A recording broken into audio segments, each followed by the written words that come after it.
Welcome into ESPNU's MegaCast coverage of the college football playoff. He is Louis Riddick. I am Tom Luganbill, and we are going to have it covered for you throughout the entirety of the game with just about every angle you could want to see. Now, let us fill you in on exactly what we're going to try to provide for you as the viewer. If you love football, you love the X's and O's, the insides and outs, we want to take you within the game. So we have the opportunity to show you the sky cam view of every play, the all-22 high sideline, the high end zone. We can replay, we can go in reverse, we can go forward, we can telestrate, we can do it all to hopefully get you more educated on the game and give you an enjoyable experience for what we have between LSU and Oklahoma. So with that, Louis Riddick, let's hit both teams with you. Sure. If you are an Oklahoma fan, what is your biggest concern heading into this game? Without a question, it's whether or not I have the horses on the defensive side of the ball. We know on offense they're going to be able to create some yardage and create some scoring opportunities. On the defensive side of the ball, without our best pass rusher playing in this football game, do we have enough size and athletic ability in the back end to deal with these weapons that we're going to face against LSU? Because quite honestly, look, Jamar Chase, without a doubt, has made everyone look foolish all year long. It doesn't matter what kind of coverage you put on him. He's one of those guys who wins 50-50 balls all the time, and Joe Burrow's going to find him. So do you have enough guys in the back end to really slow down this football team, which to me kind of brings into focus this. If you're Oklahoma, how are you going to play this game on offense? Because you want to keep your defense off the field. Sure. So does the run game really become the focal point tonight? Well, Lewis, of course, referencing Ronnie Perkins, the defensive end, will be out tonight for Oklahoma, their best pass rusher that could play a pivotal role. Now, let's look at it from the other side of the football. If you're LSU on defense, you've got a dynamic runner and quarterback, Jalen Hurts, at Oklahoma. They do have light bodies at the running back spot. They're missing some people there, too. So maybe the run game for the quarterback becomes more focal. Yeah, there's no question about that, too. Really, for LSU, it's going to be about assignment football on that side of the football. They have the athletes to be able to deal with them in the passing game. CeeDee Lamb, without a doubt, is fantastic. But I think they have enough secondary players in Stingley, Delpit, and the rest of the crew to go ahead and handle at least one guy. They should be able to shut down one guy. What Oklahoma really prides itself on is their RPOs are so multiple in terms of how they really mess with how you're watching the game from a defensive perspective.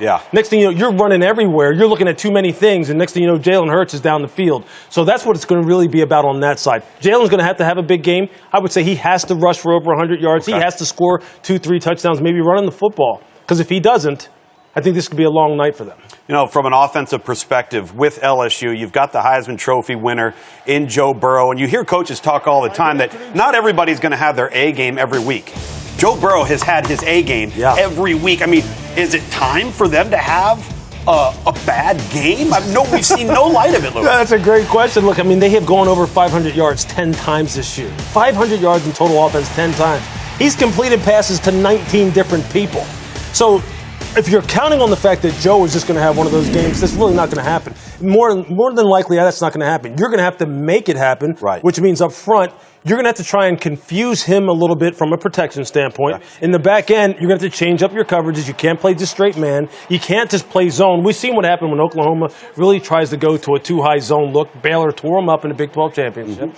So they've got their work cut out for them. Look, there's a reason why this guy won the Heisman Trophy. There's a reason why they have the Broyles Award winner, best assistant coach in college football on their staff. There's a reason why Ed Ogeron is coach of the year. Because they're pretty good. So you're going to earn your money tonight, Lincoln Riley and the rest of the staff in Oklahoma. Well, as we transition to this Oklahoma football team, obviously the offensive side of the football is where they are the most dangerous. Lincoln Riley is always prepared offensively. But Oklahoma is -7 in turnover margin and is in the college football playoff. That's almost impossible. So what does he have to do tonight to get into the plus category? Yeah, really they're going to have to be very conscious as far as trying to test LSU's ball security, meaning when they've got people held up at the line of scrimmage, whether it be the running backs, whether it be the wide receivers down the field, you have to constantly be swiping at the football. Whenever you're around Joe Burrow, don't just go for the sack. Try and knock it out of his hands. Don't just get him on the ground, but you need possessions. Possessions are going to be at a premium. Because I just don't think down the football field, when they start throwing the football up and testing you on the outside, I just don't think they have the athletes to really win those kind of 50-50 situations. It's going to have to be one of those things where an offensive player's not really looking, not expecting it. You got to swipe at the football. You got to go for your shots here. So as you're watching at home, let's give you an opportunity to see what this is going to look like for you. We're going to have what we call a 3-box shot here. We'll always have a live look in. You'll never miss a live play. We'll then be able to take that big monitor you see in your screen, and we'll be able to tinker with that, show you some things on maybe what happened on the last play. So there's Skycam right now. Let's show you all 22. This is the high angle. If we can get that here going. Oh, it's trying to come through, but can't get it quite yet. All right, if we go back to the live angle, now we're seeing right there on the Skycam. So we're going to be able to tell you from a variety of different focal points. That's the high end zone cam that we'll be able to show you. The all 22 from the high end angle of the sideline will be there as well. So right now we'll kick it to the Skycam as we're getting ready to kick this football off.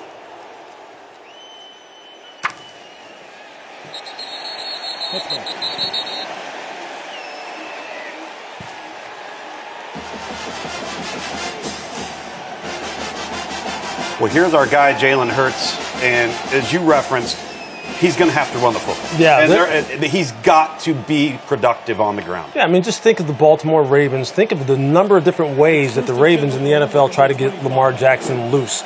Really put the defense in a bind as far as what their assignments are. That's one thing Lincoln Riley's fantastic at. That's what we're going to have to do with him to get him out on the perimeter, get him in some space, and see if he can just really break this game open with his legs.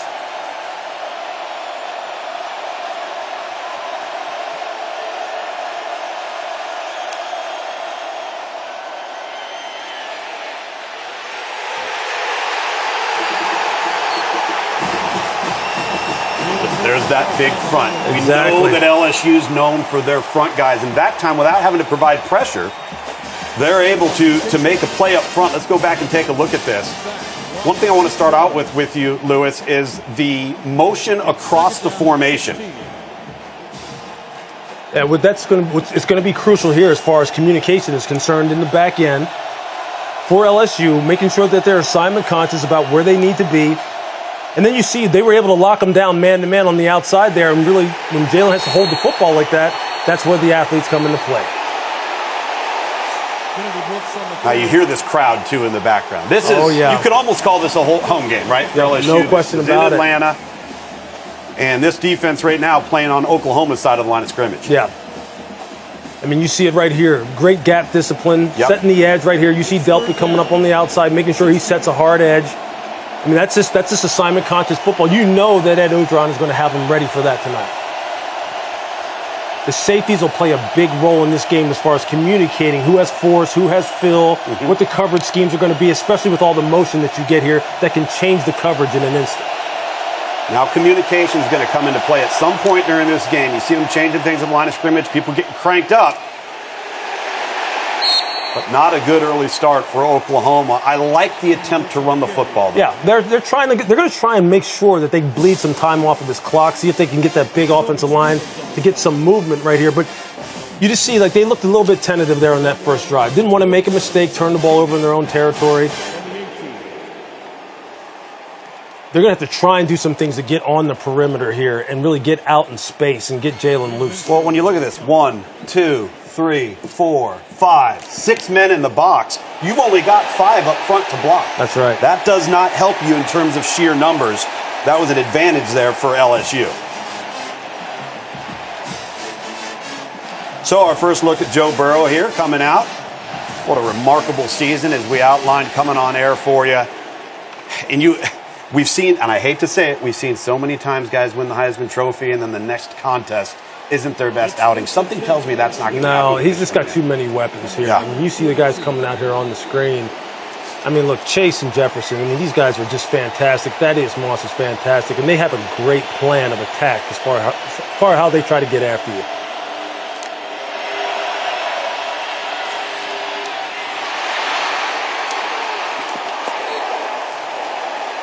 There it is. Yep, there it is. I think this guy right here is one of the unsung heroes. Thaddeus Moss, the tight end H-back movement type guy. He's just such a difficult matchup for linebackers and for safeties. Yeah, I mean, you can just see they don't cover down on him. You see just the little play action right there at the 24. You see what it winds up doing, drawing the linebackers in. There's no one sitting out here on the numbers able to cover down on Thaddeus. He's just able to turn it up for an easy game. Yep.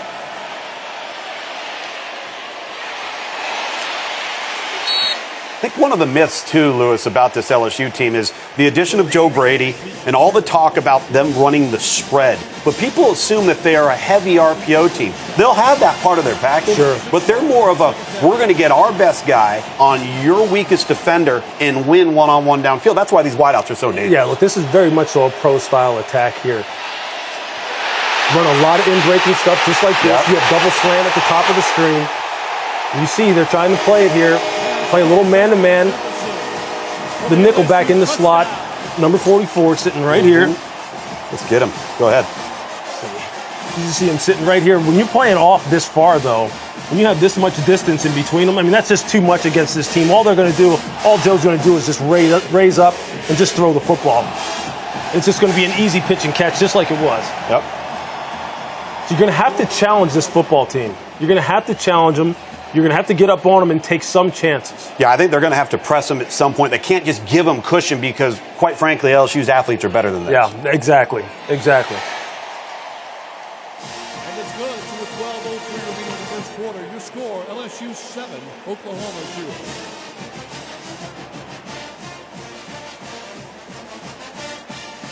Fast start for LSU, Lewis, just like they've gotten off to all year long. Yeah, they're going to have to make some adjustments here. They're going to have to change up your look, but the number one thing they're going to have to do is make sure they challenge these guys, because if not, it's going to become a track meet. Yeah.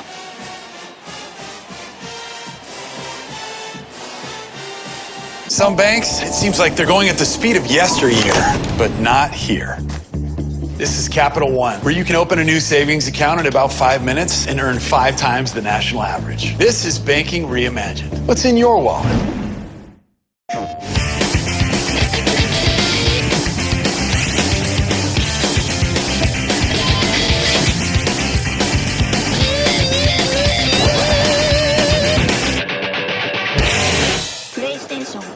Welcome back to our film room coverage of the Chick-fil-A Peach Bowl here on ESPNU. As LSU's off to a quick start after an Oklahoma 3-and-out, and really, at will, LSU doing whatever they want. Yeah, and what's going to wind up happening here is this.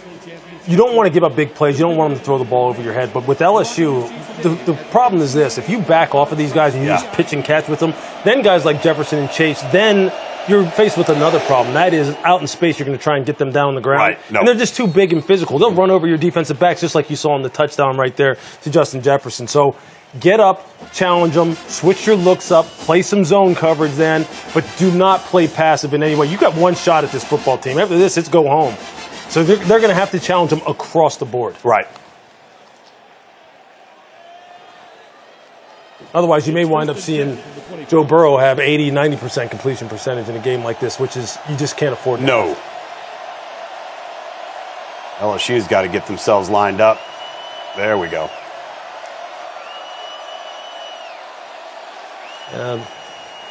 Looks like Kennedy moved Brooks. Yep. Now that's a spot. False start.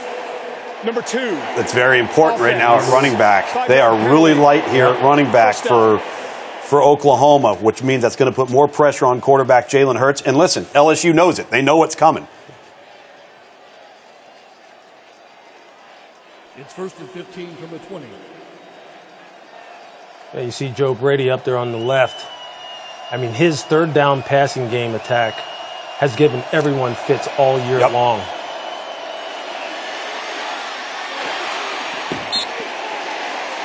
So that's something for me, Lewis, that I think LSU is going to cause real problems for this Oklahoma football team, and it's right here. It's the ability to leverage the football and push it back in. Yep. All right? Outside in, and you're going to see that play itself out. They're not going to let you turn the corner. Right, right.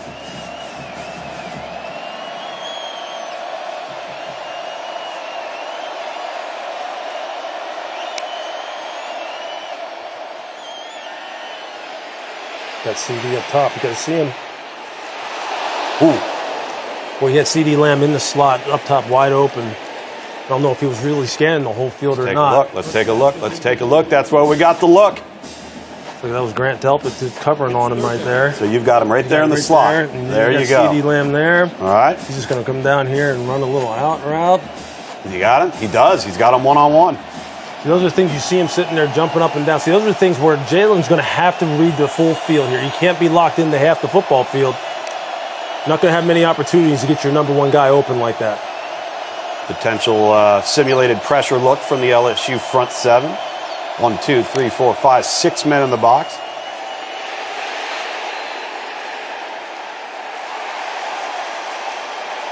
Hurts' pass is going to proceed lead line, goes incomplete. It's a good job of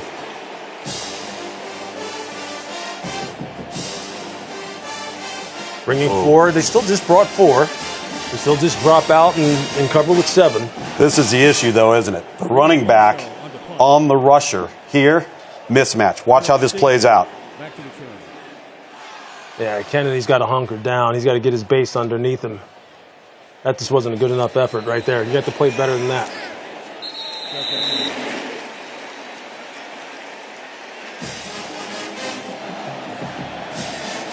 So one of the things, too, that I think is important, if you're watching at home and you're kind of paying attention to how the offensive game's being played, average yards per pass attempt, which is something defensive coaches and offensive coaches are so concerned with because they're a reflection of explosive plays. Sure. How do we limit plays of 12 yards on the ground or 15 yards or more through the air? And then how do we create as many of those if we're on offense? Yeah. That's the challenge for Joe Brady and Steve Ensminger. They want to get as many as they can, Yeah. and Oklahoma cannot allow them. Absolutely.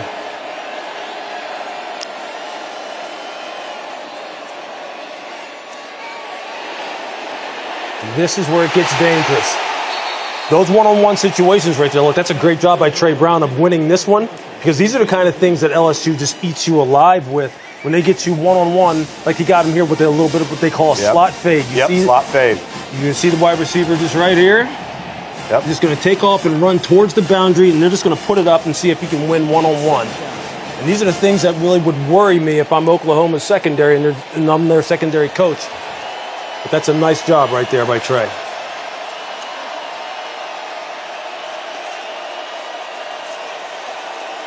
So far, I think the effect of no Ronnie Perkins on defense for Oklahoma has been felt. We haven't seen much pass rush. Handoff goes to number 24, Chris Curry. At the 7-yard See Chris Curry, the running back there, filling in for Clyde Edwards-Helaire. And don't know how healthy he is. They expected him to play how much. But that was a nice, healthy dose of Curry. You see Edwards-Helaire right there. Now here you got a third down situation where Oklahoma's been better this year. You see the condensed formations here. You see the bunch at the top. You see it's empty. This is where you're going to run some rub routes. You're going to expect man-to-man coverage. See if you can pick somebody off with some underneath crossers.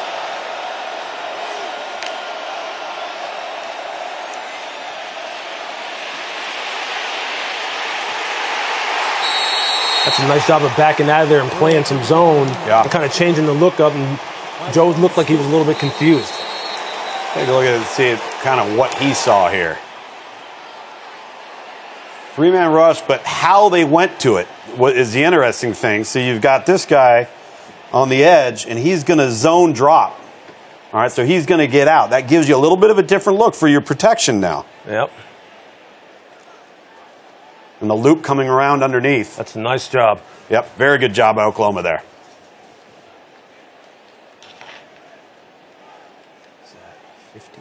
I'm never gonna let you go. Never gonna let you go. Babe, I'm never gonna let you go. No, no, never gonna. Here you go. Thank you. Thank you. Never gonna let you go. Never gonna. Going back and looking at this last sack here for Oklahoma, when you see what they do, Lewis, I think, and I want you to handle the back end. I'll go over the front. So we've got him. We've talked about him. He's now going to drop here. What happened when that happened? This offensive tackle immediately committed to the inside because now he doesn't feel like he's got an edge player to block. But watch what ends up taking place when the ball snaps. So now they do the loop around, and you've got that free rusher right there, and he's the one that causes the problem. So this is how Oklahoma, I think, has got to manufacture some pass rush. Yeah, what they wound up doing, they basically have 3 deep defenders here because they're dropping 8, rushing 3. So what you wind up seeing here is they have hard corners on both sides. They have corners up top there. They have the 3 deep back here. Yep. We wind up seeing the Mike backer come down here and just take the short, shallow cross. So really, they have everybody covered and up. they got the They're middle, they're got the middle covered protected up, deep. too. And really, Joe had nowhere to go with the football. And eventually, the athletic ability of the front seven was able to win at some point in time. And that's a great job because they're in that kind of situation, you're expecting to get hard man-to-man coverage. Right. You're expecting somebody to win one-on-one and have an easy pitch and catch. And that's just a nice job of playing nice, disciplined football, both underneath with 5 droppers underneath, 3 guys deep.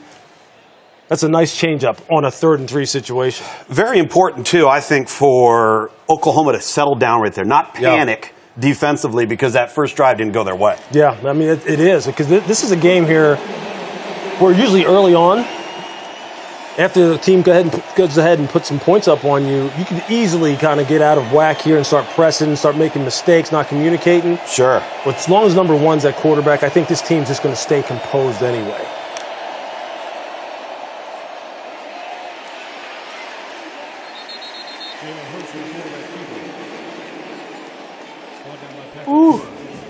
See, that right there is just exactly what they need to do. No doubt. Okay, just run these read options. Let Jalen just ride that ball as long as possible. Make the end player on the line of scrimmage commit, and then he's got a soft edge, and he can just get it vertical. And now you have that He's so good at that. He's so good at that. He'll ride it to the very last minute.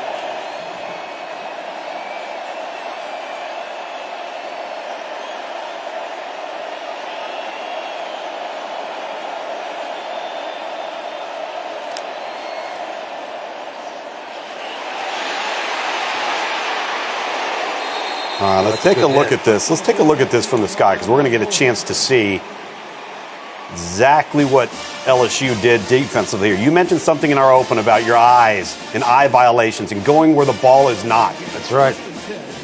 Look at that. Yeah, what you don't want right here is you don't want the end man on the line of scrimmage. In this case, it's chasing. You don't want to do that. You don't want to commit so quickly. Play this a little bit slower. Just do your job. Because that's all Dalen's waiting for you to do. Just commit.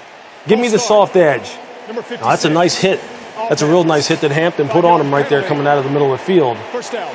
But that's what you don't want to do. You have to almost slow down. You have to trust what you see. Make sure you're disciplined with what you see. Sure. This whole offense is predicated on deception, just And like that. don't get your shoulders turned. That's right. You do that, you're done. You can't redirect. And you're right. The offense is predicated on putting the defense in what's called a conflict of assignment. Mm-hmm. And how do we make you wrong? Yeah. Sometimes that means not blocking the guy. Yeah, you're almost having to go against what has made you great, which is reacting quickly. You have to play a little bit slower against an offense like this.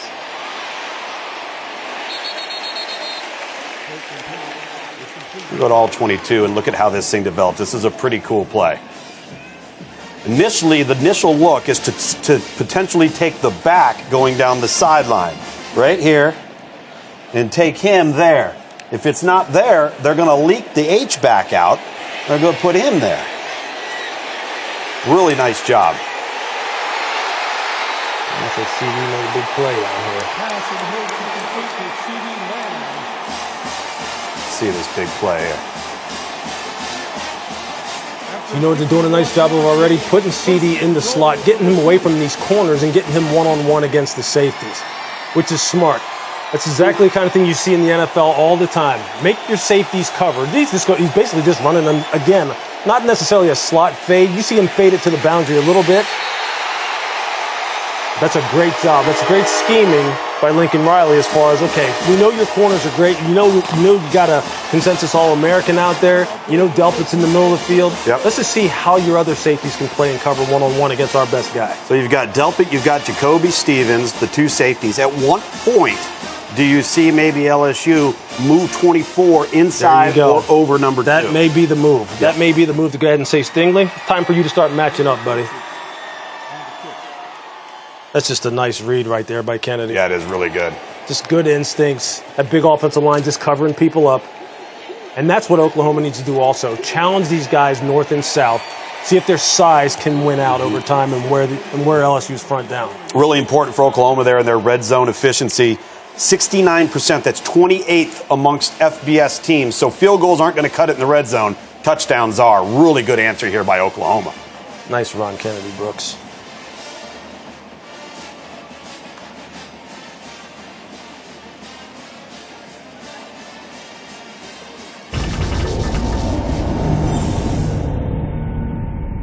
With the savings rates offered at some banks, your money almost feels like it's frozen.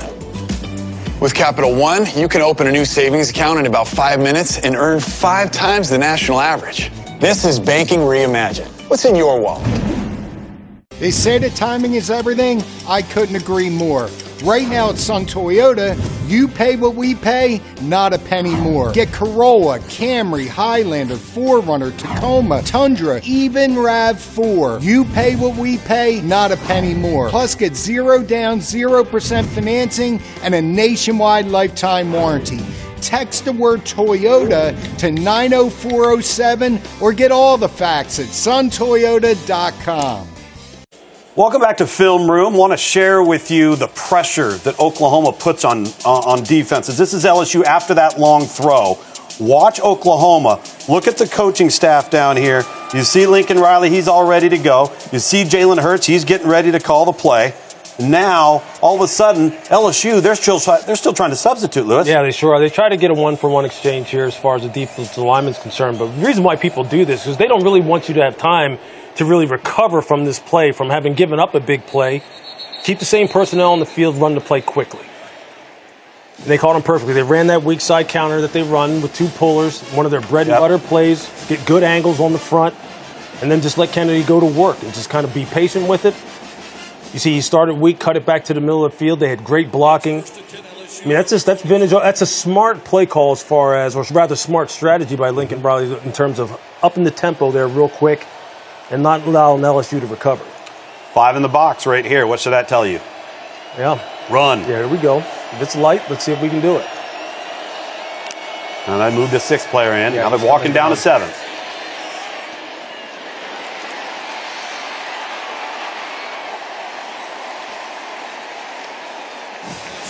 So hard to cover one-on-one. Yeah. I mean, you're asking your safety. Now, this is exactly what you talked about with Oklahoma. Put your best route runner, your best receiver on a safety. And what they're going to have to do, you've seen this show up on tape over and over again for Oklahoma and their secondary people. They have to get people on the ground. If they're going to throw it short and rely on the catch and run, you have to have great fundamentals and get them on the ground. And they've missed a lot of tackles this year. A lot of tackles. And you cannot afford to do that against LSU. Well, it's just so hard to practice tackling during the week. You're worried about player safety. I mean, you're trying to get through the week. It's late in the season. That's right. But, boy, does it put a lot of stress on you. Got a little bit of zone. Put Thaddeus outside, motion him back inside. See who's going to match up with him. You know you're going to get some kind of zone here.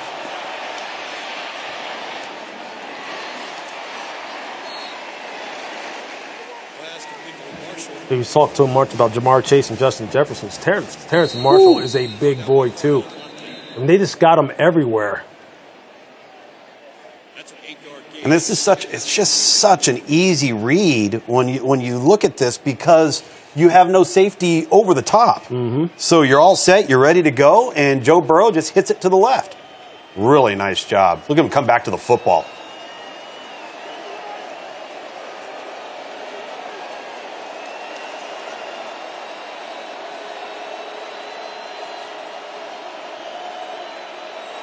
There's that bunch set you referenced earlier for LSU.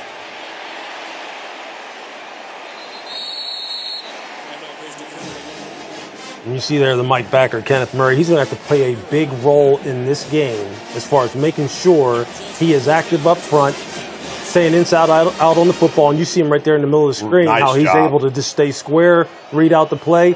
And all those crossers, all those crossing routes that they like to try and throw, he's going to have to be a big factor in that.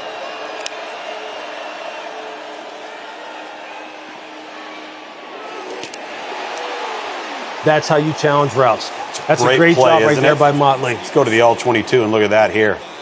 Focus. I'll let you draw this up here down here at the bottom. Yeah, exactly. When you're sitting down here in man-to-man coverage like this, and you're going to press somebody, well, if you're going to press them, I'll tell you what, get up there and press them.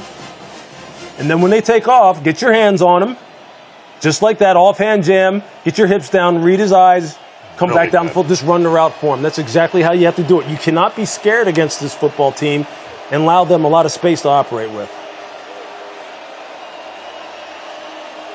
All right, so we've got no backs, empty set. Ball should come out quick. what they're doing. Now, this is normally 4-down territory for Ed Orgeron. These are those plays where he says, guys, go. Yeah. What do you think? I think they're going. They're staying on the football field right now. But what they're seeing here, if Oklahoma's going to protect the deep shots and they're going to lay off on the slots, just take what they give to you. Got to make the one-on-one. Oh! Now let's take another look. Yeah, you better get low when you're a free safety and Clyde's coming through the middle of the line of scrimmage like this. So all he's running here is just a little inside zone. Yep. And you see that foot in the ground. Now it's one-on-one. Got to get low. You've got to get low, Justin Broyles. You got to get low. Well, that's a bit of that disadvantage you talked about prior to kick, where there's a size issue too in the back end for Oklahoma. Yeah. There's a lot of 5'10 players, 5'11 players, Yep. and you've got this freight train going, and that happened last year in the semifinal against Oklahoma. Sure. Excuse me, against Alabama, if you recall. Yeah. Short, compact body like that has a lot of power in it. It's a tough assignment. They're all going to be tough assignments when you get to this level of competition. You have Jamar here in the backfield.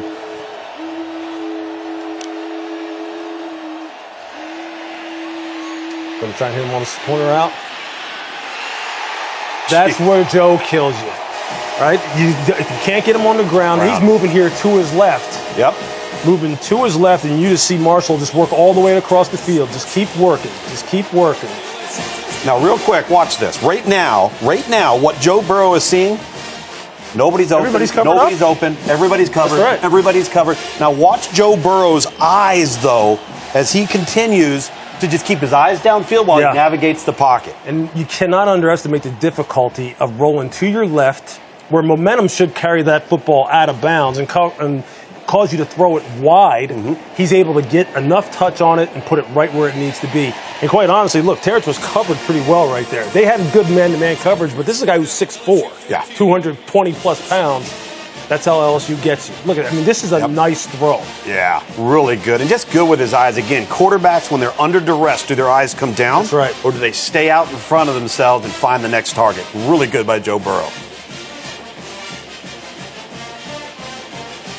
I'm a tailgater tailgating to get to my tailgate. But you're so busy watching me tailgate that you don't see the one in front of you. And if you cheaped out on your car insurance, well, it might not pay for this. So be better protected with Allstate. Grubhub and No Kid Hungry are feeding the 1 in 7 kids who live with hunger. Join us, round up your change, and donate with every Grubhub order. Order and donate today. Back here on the film room, LSU up 7 after their impressive drive and really impressive navigation of the field from quarterback Joe Burrow. Yeah, I mean, in that situation, most times LSU's wide receivers and their offensive scheme is just so good. You see, he doesn't make many tight window throws per se. I mean, a lot of times there's people who are open. The thing you have to give Oklahoma credit for is right now they are challenging these guys. I mean, you saw Trey Brown do it. You saw Pernell Motley do it. And there's coverage there. And exactly. And even on the touchdown, I mean, Trey was right there. He just didn't make the play. So I think that is a good side early on. And here you get to start with good field position here as they're able to break one out of there and get plus 30 right around the 40-yard line. I mean, that's what you need. These are these field position things, field position battles, these are going to be huge. You don't want to have to go the full length of the field all the time in a game like this. You need some easy yardage. It's 1st and 10 from the 38.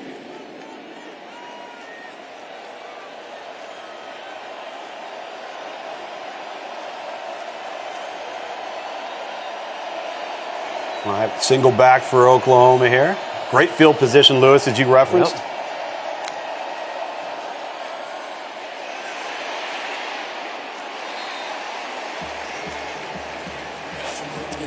He just had to get that out of his hands quicker. You can see CD was a little frustrated right there because he had him open now.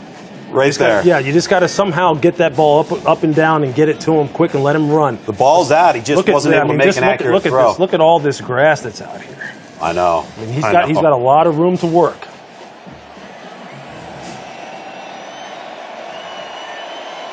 Big Tyler Shelvin, the big defensive tackle. That's where LSU's strength is defensively, is at the defensive tackle spot, not necessarily end spot.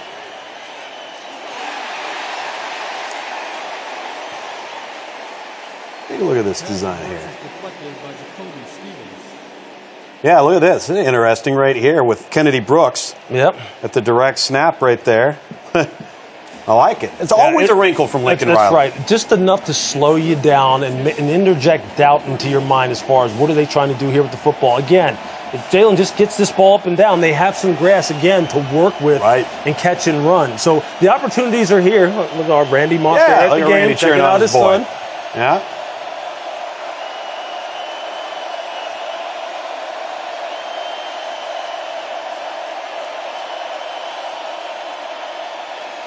That little man-to-man coverage down the field. Oh, and you didn't need to do it. They got to throw the flag here, They right? have to throw this flag. I mean, the ball wasn't tipped. Let's go to the. Come on, We're going to now. go to the all 22 here for you, so you can see all 22 players on the field. And we're going to identify. Here's who you need. Here's who you need to watch right here. Just watch this player the whole rest of the way get up in here. Mm-hmm. All right.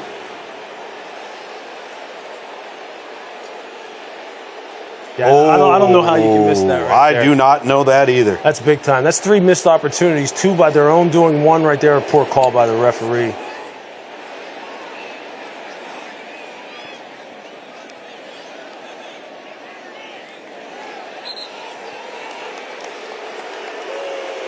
Yeah, you can't miss that. No, you can't miss that. That's a frustrating possession, but now it's just important. They got field position on their side. Look at this play. Oh!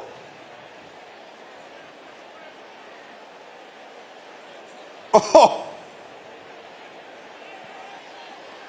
It's first and How do you miss that? That's a great question.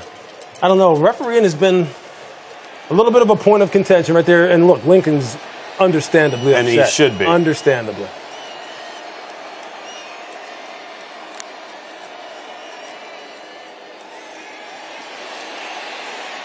They like this little strong side zone. You got to come up and hit. They're going to force you to tackle. Yep. If you're not going to let them get the ball deep, what they're going to do is they're going to throw it short. They're going to run the football and see if your undersized DBs, especially out on the perimeter, are willing to come up and tackle. And this is what we call on offense, just taking what the defense gives you. You go through the progressions, it's not there. Now you got to rally. You just dump it off. There we go. That's a nice hit. He's got to take over the game. Look, he is a great looking athlete. Yep. There's no doubt about this. Again, You stay leveraging on the football. That's right. Stay on the right side of the block. And when they put their foot in the ground to go north and south, you put yours. You put the shoulder pads on them. That's a great hit. That's a great job.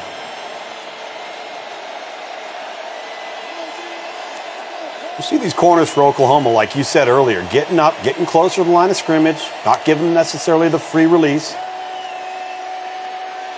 Going too high, rolling down, playing some man-to-man. You can see they must be doing a good job in the back end. Because you just don't see. That's unbelievable. Oh, my That's an unbelievable job. But look, that's what happens when you have a wide receiver who's 6'4" like Marshall. It's never over. Now, here's what the officials are going to look at. Let's go look back. They're going to say, did he go out of bounds? And if so, was he forced out of bounds? And then did he reestablish?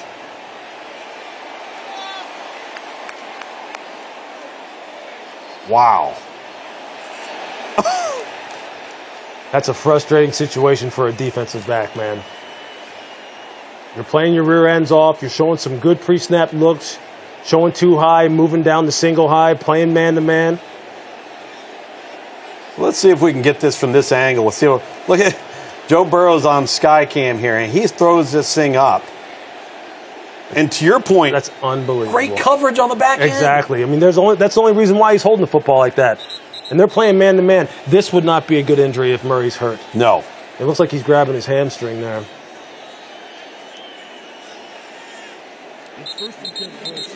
Very difficult to see that, but he does come in and reestablish. I think it's going to be a catch. That's just a heck of a play by Burrow. Huge play.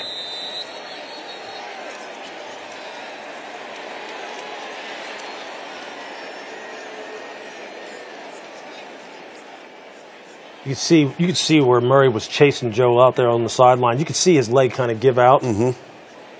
Just hope it's a cramp and it's not a pull. Has called timeout to challenge the ruling on the field that the receiver did not step out of bounds.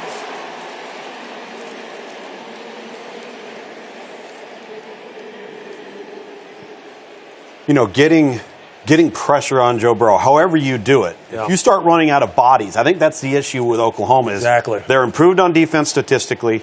They have played better. They're better prepared. They're better coached, but they don't have a lot of depth, Yeah. particularly in their front seven. Yeah. So you lose Ronnie Perkins to suspension. This may be an injury they can't afford. Yeah, I mean, there's no question they can't afford it, both from a pass rush and coverage perspective, because you know that Murray is good at blitzing as well. I mean, he's just a great athlete. The one thing that you're seeing so far, and I'm pleasantly surprised about, is the fact that Oklahoma's DBs really obviously heard a lot of the chatter between the end of the season and this game that they really would not be able to match up once these seedings were, announced, that they wouldn't be able to match up with this wide receiver core because they're challenging them. Now, they're going to lose some of these battles because LSU's wide receivers are just too tall and rangy and big. But I'll tell you this, the way they're changing their looks pre-snap and post-snap, and the way they're changing them even pre-snap as far as what they're calling, showing some fire zone looks but still covering with 7, rushing with 4, playing some 2 high, playing some single high. It's a good plan. It's early in the game, exactly. It's early in the game, but it's a nice plan so far. And I think the other thing, too, with Oklahoma defensively is keep the ball in front of you. That's right. At the very least, don't let anybody run over the top of you. And that's you know what, though? That's the difference between last year's pass defense, which was the worst in the country, to this year. It's the explosive plays that they've limited. Well, what's nice also is they're doing so many different things in the back end as far as trying to give Joe some different looks. That a lot of times leads to there being some coverage busts. You saw it in the Big 12 championship. I mean, Baylor basically feasted on them to come back and almost win that football game that way. They're not doing that so far today. They've lost just some one-on-one battles, but they're not beating themselves yet.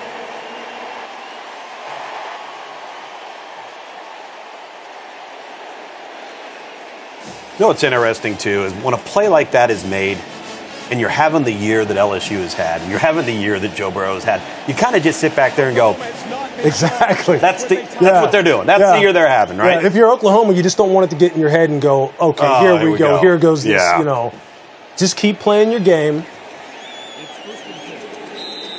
Communication is the key.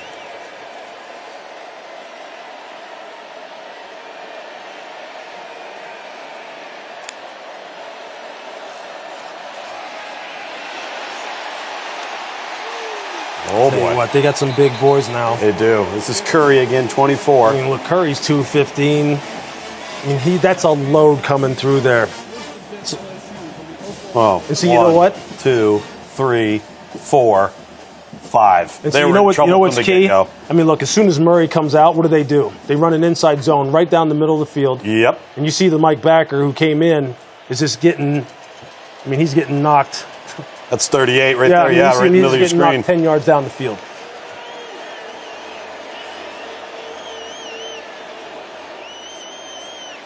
So you can count on the fact of this. You can count on this area of the football field to be something that's going to be tested in the run game now. And in the pass game. Oh! Nice play there. Was that Broyles there with the late knockdown in the back end, who's now their new safety? Dropped it on he just dropped it. Trying to secure it. All right.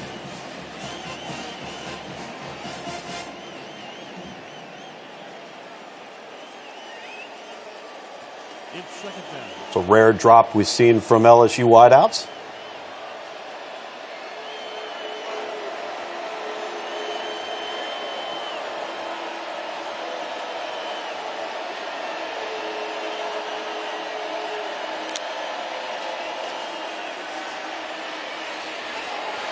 One-on-one. I spoke too soon. Yeah, this is, here it is. You know, they're trying to get a little bit of pressure. Trying to get some pressure in the A and B gap, sending the second level rusher. Expose your corner here one-on-one on the outside. Here's the all-22. And again, from the inside, just like we've talked about before, right? Yep. Let's take a look at what happens here. They invert, and then the safety goes to the middle of the field. Sure, but what boy. they're doing over and over and over again is getting the number 2 wide receiver, the guys in the slot, one-on-ones against their safeties, and just taking off down the field. Yeah. And if that's Justin Jefferson, well, that's a tough assignment. That's the equivalent to what we saw from the big play out of Oklahoma with the exact same mismatch with CeeDee Lamb in the slot. That's right. Lined up against the safety, our best guy against your weakest pass cover defender, and that's exactly what LSU just did. Yeah, what they have done best of so far, that's given them the most success, is when either even if they're rushing with 4 and covering with 7, is keeping 2 safeties high and keeping things in front of them. Do not get these guys singled up in one-on-one matchups against these wide receivers. Just force your guys to tackle. Sure. Make them go the long way.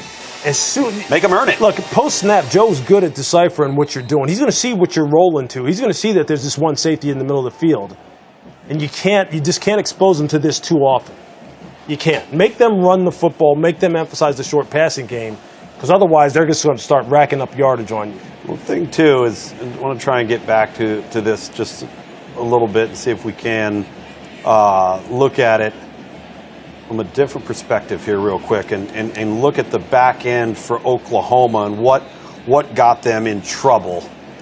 So right here, when you and again, this defender who's initially lined up over the slot, when he decides to bail here, that tells the quarterback, pre-snap, I know I'm safe. Sure. Right there. Right. And that's exactly what they end up doing. Take advantage. If you let it play one-on-one, there's no danger. He could throw that ball anywhere. Yeah, and it's not a very good read by the safety as well. I mean, you see he never got squared up. Yeah. He never saw where Joe was going. And if you're a defensive back, if your Broyles right there, you have to literally get ready. You almost have to put yourself in what they call a half turn and get your body cocked and ready to run. They've been running those slot fades all day long. Don't get caught flat-footed. Oh, and that's that injury you referenced there in the left part of your screen. That could be a devastating injury for Oklahoma. It'll be key to get him out there on the field. Oh. See, they just got to get some first downs here. They got to possess the football here. We're not even out of the first quarter. You got 21 points on you already. And this is a really good call. You got to make these routine plays, right? Look, the last drive, I mean, they had 2 plays early in that drive where Jalen Hurts, he has to hit. He has to hit the completions. They got to keep the ball moving. Just keep the chains moving. These are the kind of plays. Look, if there's no time going off the clock here. You give Joe another opportunity at this, it'll be 28-7 here before you can get out of the first quarter.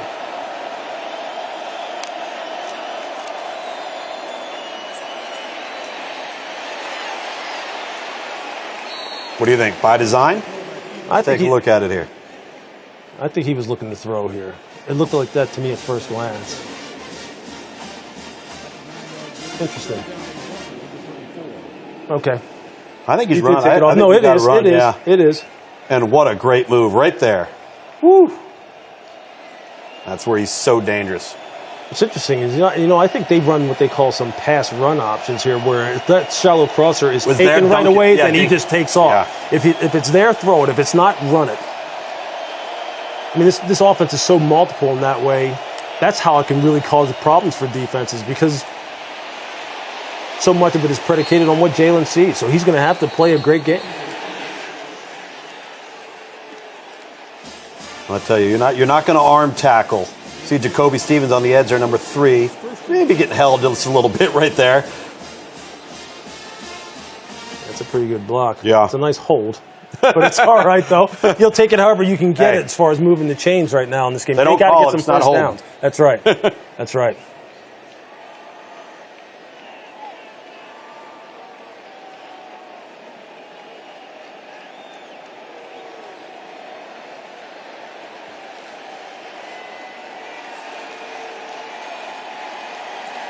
Yeah, there's no doubt that right now, time of possession is key, because LSU's offense is hot. Now, obviously, they want to score points, but, man, they've got to shorten this game for their defense, because they're going to start running out of bodies. Yep.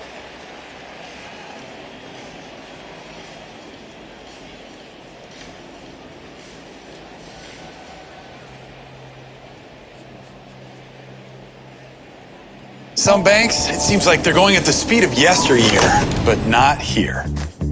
This is Capital One, where you can open a new savings account in about 5 minutes and earn 5 times the national average. This is banking reimagined. What's in your wallet? Grubhub, America's leader in food delivery, just got better. Introducing Perks, millions of dollars in deals and free food nationwide.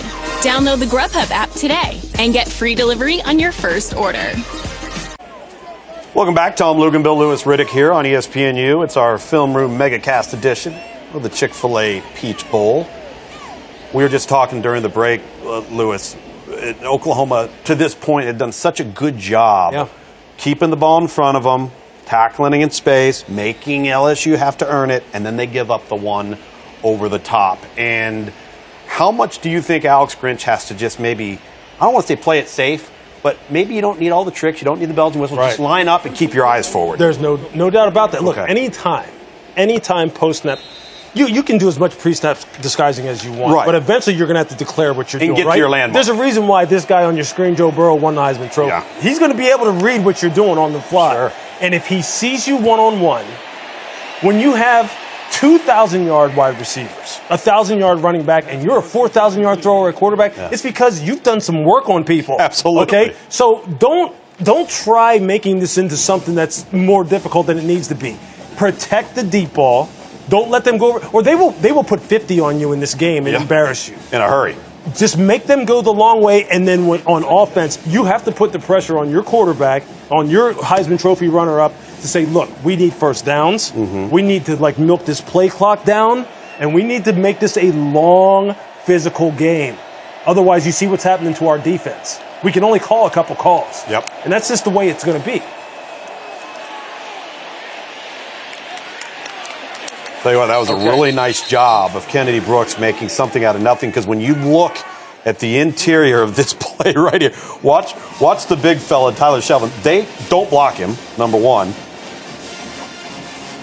And then you've got penetration on the right side as well. Yeah. That's just a good job of breaking it to the corner and getting turned.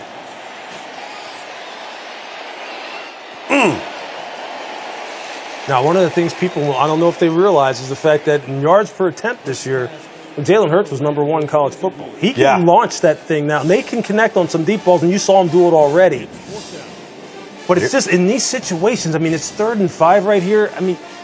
You got to come up with something here in that kind of situation that's a more high percentage play to, again, keep the ball in your possession and keep your defense off the field. Just look how much time went off the clock. Yeah. Not very much at all. Not very much.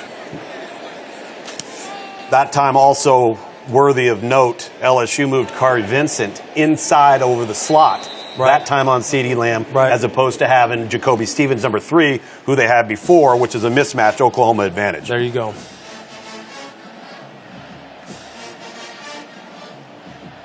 Well, one of the things that's interesting as we look at LSU come back on the field, regardless of who the running back is, when they brought Joe Brady in, when they brought Pete Carmichael, the offensive coordinator at New Orleans, into clinic with their staff, it was about how to get their backs involved in the passing game. Right. And this Joe Brady guy gets up on the board, and Ned Orgeron and Steve Ensminger look at each other going, who's this guy? They wanted to have a Darren Sproles type. They wanted to have an Alvin Kamara type. That's right. And that's what they've done in this offense. That's right. And with these wide receivers, you got 2 guys who they can use like Michael Thomas. Michael Thomas feasts on people in the slot, and that's exactly what they're doing here tonight. One of the rare inaccurate balls we'll see. Exactly. But see, now what you have is you have a favorable 2nd and long type of situation where now the percentages have gone up dramatically to get off the football field. Murray's back on the football field, which is a great sign for Oklahoma. Really important. Because you got to be able to defend inside out. You got to be able to protect the area between the numbers.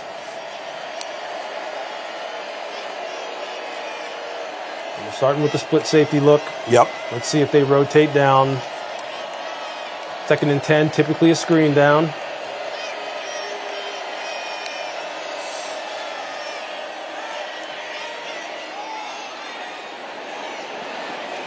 That's a better job there by Broyles. They've tried to run the slot fade, I believe, again. Yeah, let's look at this from an all-22 perspective, because they do some things coverage-wise down here. They walk the safety down. And it's a nice job. Really good job by Oklahoma there. Yeah. It's a nice job of staying in phase with the wide receiver. Yep. And making it a difficult throw. I'm just worried about how much single high they're doing here. How much can they get away with? That's right. But you got them where you want them. 3rd and 10. Nice little game up front. Flush him out of the pocket. You need contain out here. This is the one thing that people forget about Joe Burrow, and maybe you don't forget. He's a good athlete. He can run. You lose contain to his right, that's going to be an easy first. And they did everything right except the pass rush off the left side. Let's take a look at this here. The result of the first down. It's 1st and 10 LSU. Right here. Yep. Here's the culprit. Yep. You've got to stay out here and keep contained. Now this ends up being what looks like a block. Watch this right here. Now that's Clyde Edwards-Helaire. Watch what happens here. Oh, he ends up blocking him. What is he doing? That's a great question. Hiles might make that play that doesn't convert for a first down. They might be checking this for targeting. That's not a real smart play. That's not real smart. No, let's look at that again. That's just taking a cheap shot on a guy just because you're getting frustrated. I mean, there's no point here. Well, yeah, not only that. And Lincoln Riley, as he talks to his defender, what's surprising me about this so much is, as a defensive player, how does this benefit you? It's exactly. 3rd and 10. Look, that makes no sense. That's just right there. That's bad football. It's selfish football. If he runs right here, yeah, he's got a chance to make the tackle. Just turn him in because you've got guys pursuing inside out. You pull him up right there. Now you got one of your teammates darn near blowing out a hamstring trying to chase down Burrow inside out because you decided to take a cheap shot on a receiver that Joe was never even thinking about throwing the football to anyway. Look at this. And you just got to be smarter. Not targeting is under further review. I don't know how that's not, because you got the launch, you got helmet to helmet. Yeah, every indicator, and again, we have to have our 3 indicators. And you see the launch, see to the head or neck area. That's wow. When I initially saw it live, I honestly thought it was Clyde Edwards-Helaire made a block, right? Yeah, right. Yeah. So we're looking at right now, no Ronnie Perkins. You're thin in the defensive secondary. Yep. Your other best player, Kenneth Murray. Yep. He's dinged up. Is dinged up. All right. Turner Yell's not playing. Turner Yell's not on the playing. sideline. Yep. And Brendan Redley Hiles could be gone here. And understand, too, as we look at this, you've got these big receivers, right, for LSU. You've talked about that, Lewis, tonight. But the back end, you've got Jaden Davis, a true freshman corner, 5'10", 175. Justin Broyles, who's filling in at safety, 5'10", 190. All right. Trey Brown, 5'10", 181. Yeah. Now look at the wideouts over here. You know, when you look at LSU on offense, 6'4", 200, 6'1", 200. You've got Stephen Sullivan, 6'5", 242. Yeah, what they're going to have to do. Jamar Jefferson, 6'3". What Alex Grinch is going to have to do, they're going to have to play a lot more to safety high. They cannot single these guys up. Yeah, he's out. 15-yard penalty and an automatic first down. And number 44. That's not good. They're going to have to go to too high now. They cannot get these guys singled up. And when we get them in a pre-snap look of too high, we'll break down why that's important and then what that will mean to LSU as well offensively if they start seeing that and how that alters their play call. But that's a good call by the official. It's a good look by the officiating crew up in the booth on replay.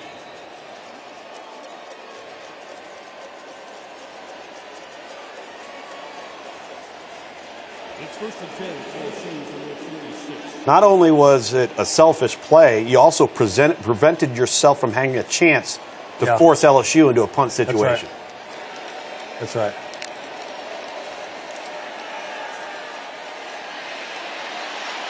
There he goes again, as you referenced.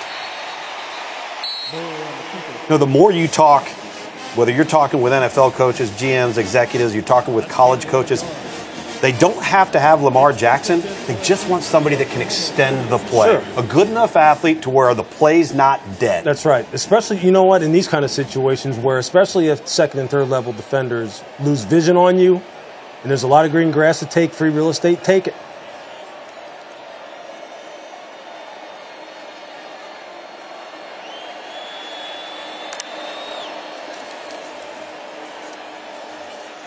That's what. Whoa. See, that's what you need. There you go.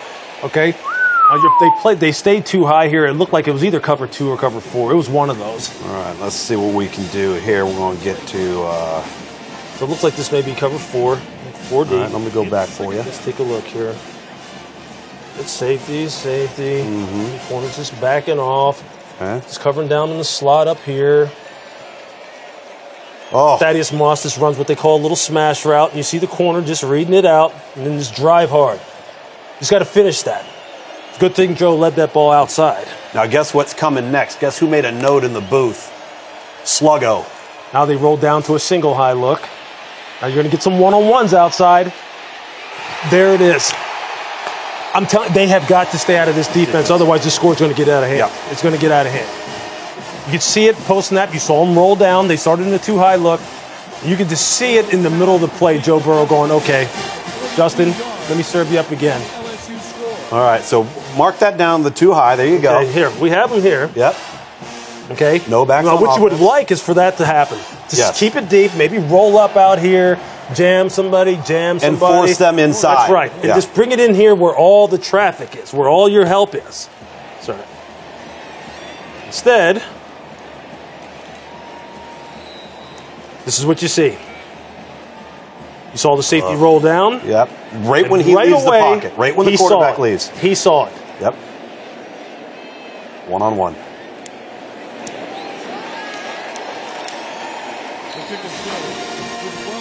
Got me getting up out of my seat here. That's all right. Yeah, it's frustrating when you see it. isn't It is, especially when you look at this score right now, because this is exactly what you were scared of happening, and it's happening. Yep.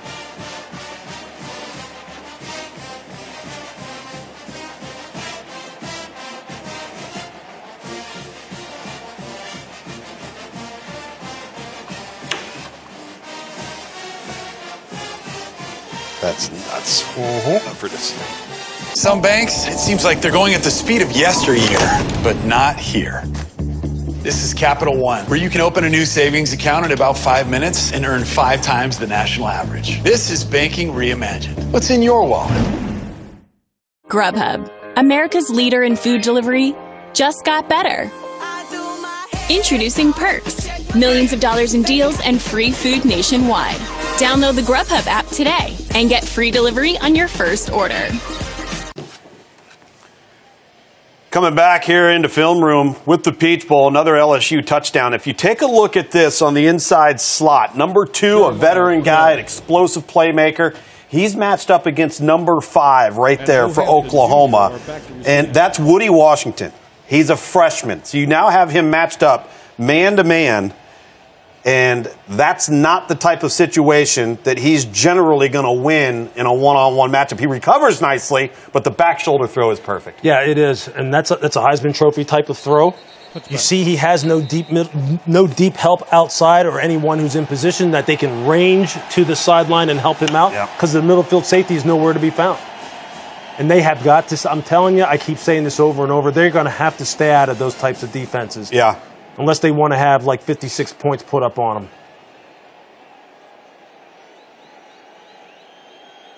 It's 1st and 10 Oklahoma from their 25. Now the one thing Oklahoma cannot do is press. You can't throw balls up for grabs if you're Jalen Hurts. You can't take chances vertically. Got to just play the game. You got to get stops on offense. On defense. And that means changing up your scheme here a little bit. You got to. What a heck of a play. What a play. Heck of a play. That's a backbreaker type of play, though, right there. It was just slow developing. You can see the safety has enough time to read that out.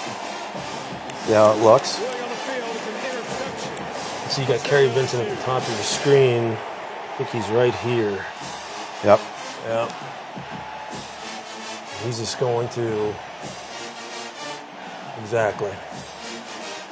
He has time. Yep, he's got plenty of time. Because it's just so slow developing. Delpit's up in the line of scrimmage. It's he plays up with great depth. From their 45. Yeah, that's just great discipline on his part. It is. To not get caught up with everything that's going on back here. Just keep getting depth. The ball hasn't declared. And the beauty of it here is if you look at where the intended target is right now, he's right there. Right. So he's never able to out-leverage the deepest man in the field anyway.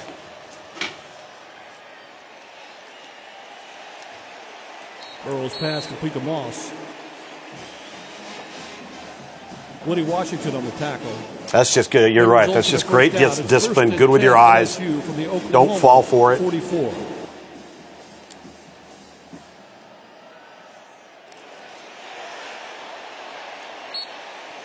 Got to set those edges. Chris Curry on the Say this. carry. This Curry's an impressive young man. Yeah, They haven't missed a beat in the run game without Clyde Edwards-Helaire. He's a big boy. He's a downhill runner. Inside, outside zone, which is just designed to let the running back just stretch the play, find a seam, get it north and south.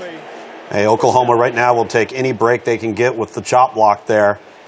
That'll negate that big run by Chris Curry, number 24, and put this LSU team back behind the chains, a place, Lewis, they haven't been often so far tonight. Yeah, now what they have to do is just kind of manage the yardage that is needed to get the first down. Don't give up anything over top of your head and come up and tackle. Yeah. Come up and tackle. You got a lot of sophomores, freshmen playing already in the back end. Mm-hmm. These guys right now, their eyes are as big as saucers. Give them a nice safe call. Keep the safeties over the top of them and let them get off the field.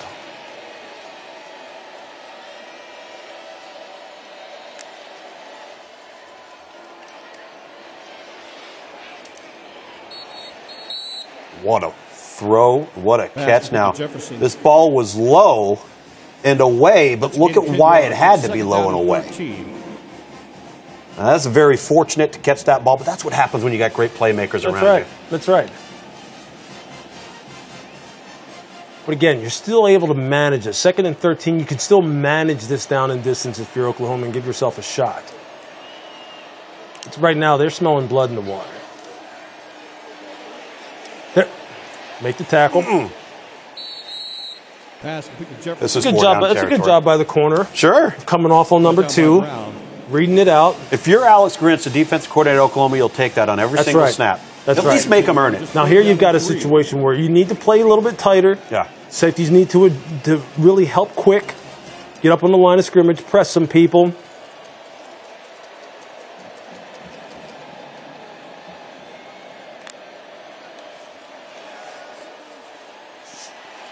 Good job. They can get it? Burrow on the quarterback keeper. might get a hold of Flag it on here, the too. play.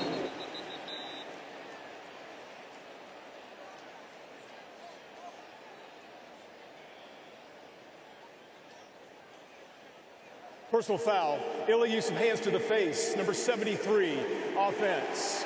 15-yard penalty. 3rd down.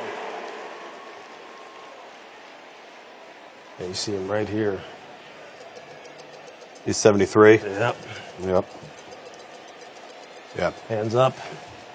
In the face mask. Look, Oklahoma needs whatever kind of advantage they can get right now. Something that can just help change the field position, give them a better starting point offensively if they can get off the field here. It's 3rd down and 18 from the 48.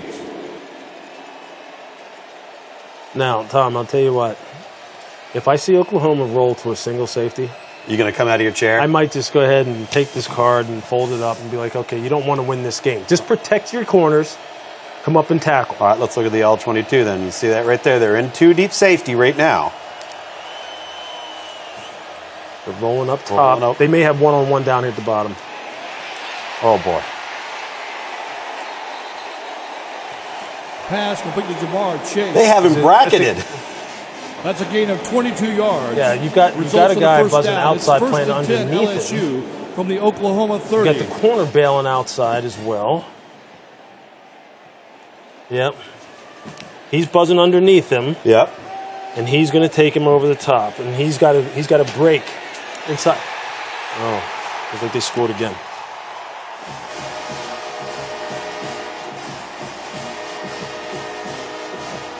Burrow to Jefferson, 30 yards, and the LSU touchdown. Go back to it right here. See what we got this time. Working in the slot. And we've got one-on-ones again. They continue to put these guys in one-on-one situations. York on for the point after. And if you look right here in the middle of your screen, if you go back there, okay, free safety has no idea what's going on. And you've got no depth dropping right. here back. Because he's just running. He's just running and taking off. With He never even sees the ball thrown. So he's actually given no help Oklahoma to 7. Broyles as Justin Jefferson just continues to wear him out.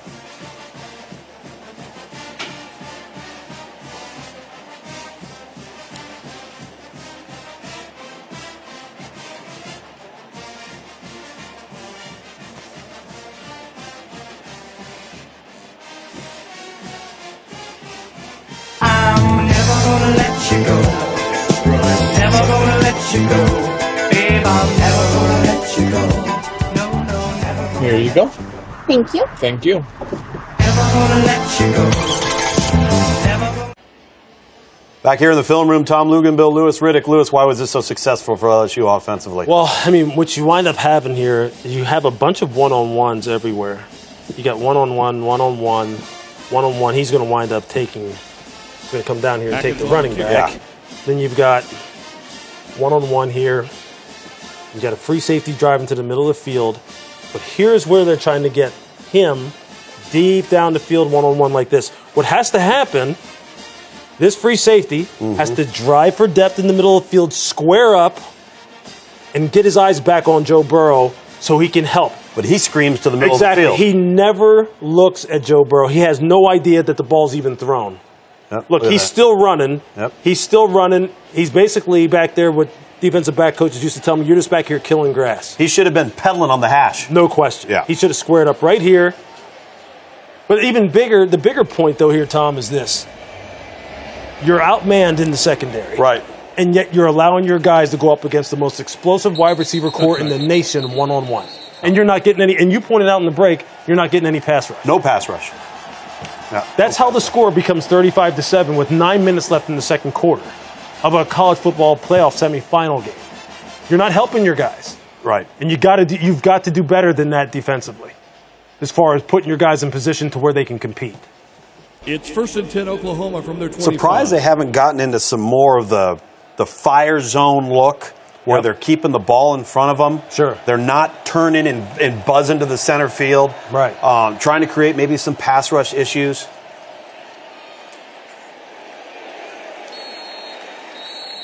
Hurts on the quarterback keeper. And see, there's no question that this passing game for LSU is well designed as far as trying to get matchups, and they know they have the players that they can win the matchups. So what you have to do is understand, look, they're trying to isolate us. And whenever you put us in single high isolates you, and the deep part of the field is exposed. Yes. Why would you continue to put your guys in that situation when you see they can't do it? You have to change it up.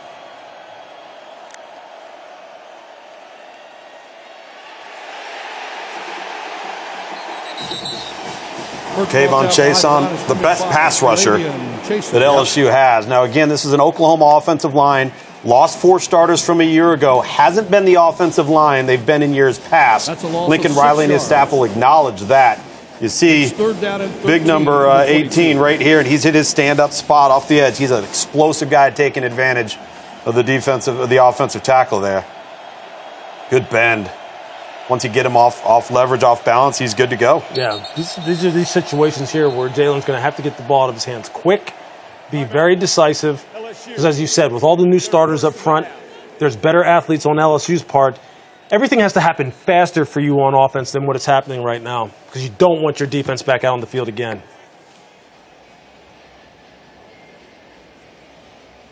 With the savings rates offered at some banks, your money almost feels like it's frozen. With Capital One, you can open a new savings account in about 5 minutes and earn 5 times the national average. This is banking reimagined. What's in your wallet? Axe the ball carrier. Sure. Which is how they put teams in conflict all year long. Just stick with it and hit the plays that are there to be hit.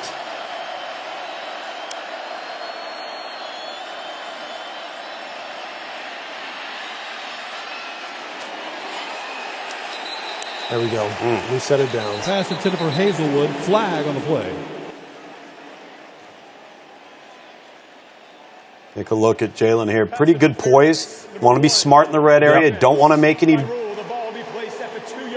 catastrophic errors. And good catch by the true freshman Jaden Hazelwood. These are the things that they're going to have to now capitalize on. Just punch this ball in.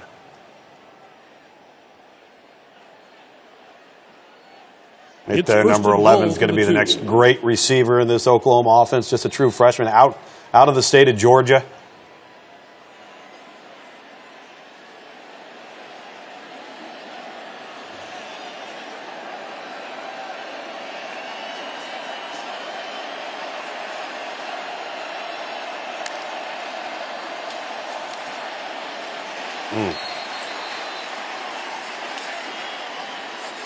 That's the one area. That's the one area, Lewis, where LSU has strength. It's tackle to tackle. Sure. Big kids. I think they need to go back to their counter game or their quarterback power game, which is what they scored on in the first quarter. Absolutely. Have some jet motion. Have some situations here where you have the defenders having to think and slow down a little bit. Don't condense it so much to the point where everybody's just going to be able to play downhill on you. Some backfield eye candy. That's right. Yeah. That's right.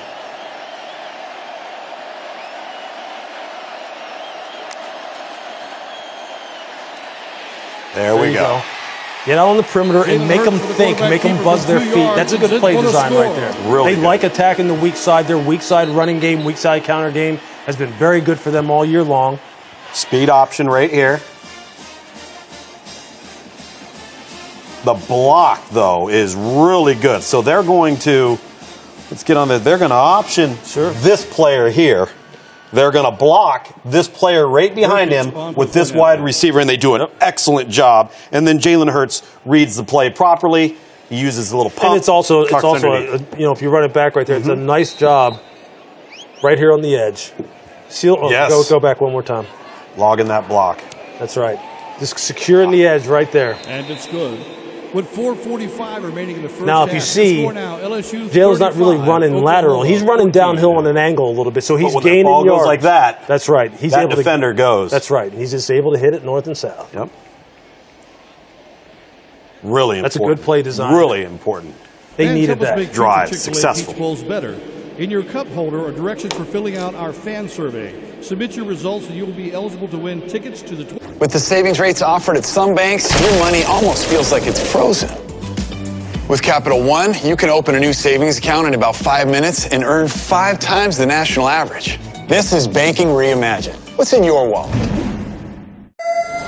Switch to Boost Mobile and get more. Like 4 lines for $25 per line per month, plus unlimited gigs. So the music never stops. Switch and get 4 lines for $25 per line per month, plus 4 free Samsung Galaxy phones, all on our super reliable, super fast network. Back here in the film room for the Chick-fil-A Peach Bowl, Tom Luganbill, Lewis Riddick. What'd you like about this last Oklahoma series? Well, they kind of got back to who they are, which is really trying to attack the edges, trying to run some option, trying to run a little bit of read option.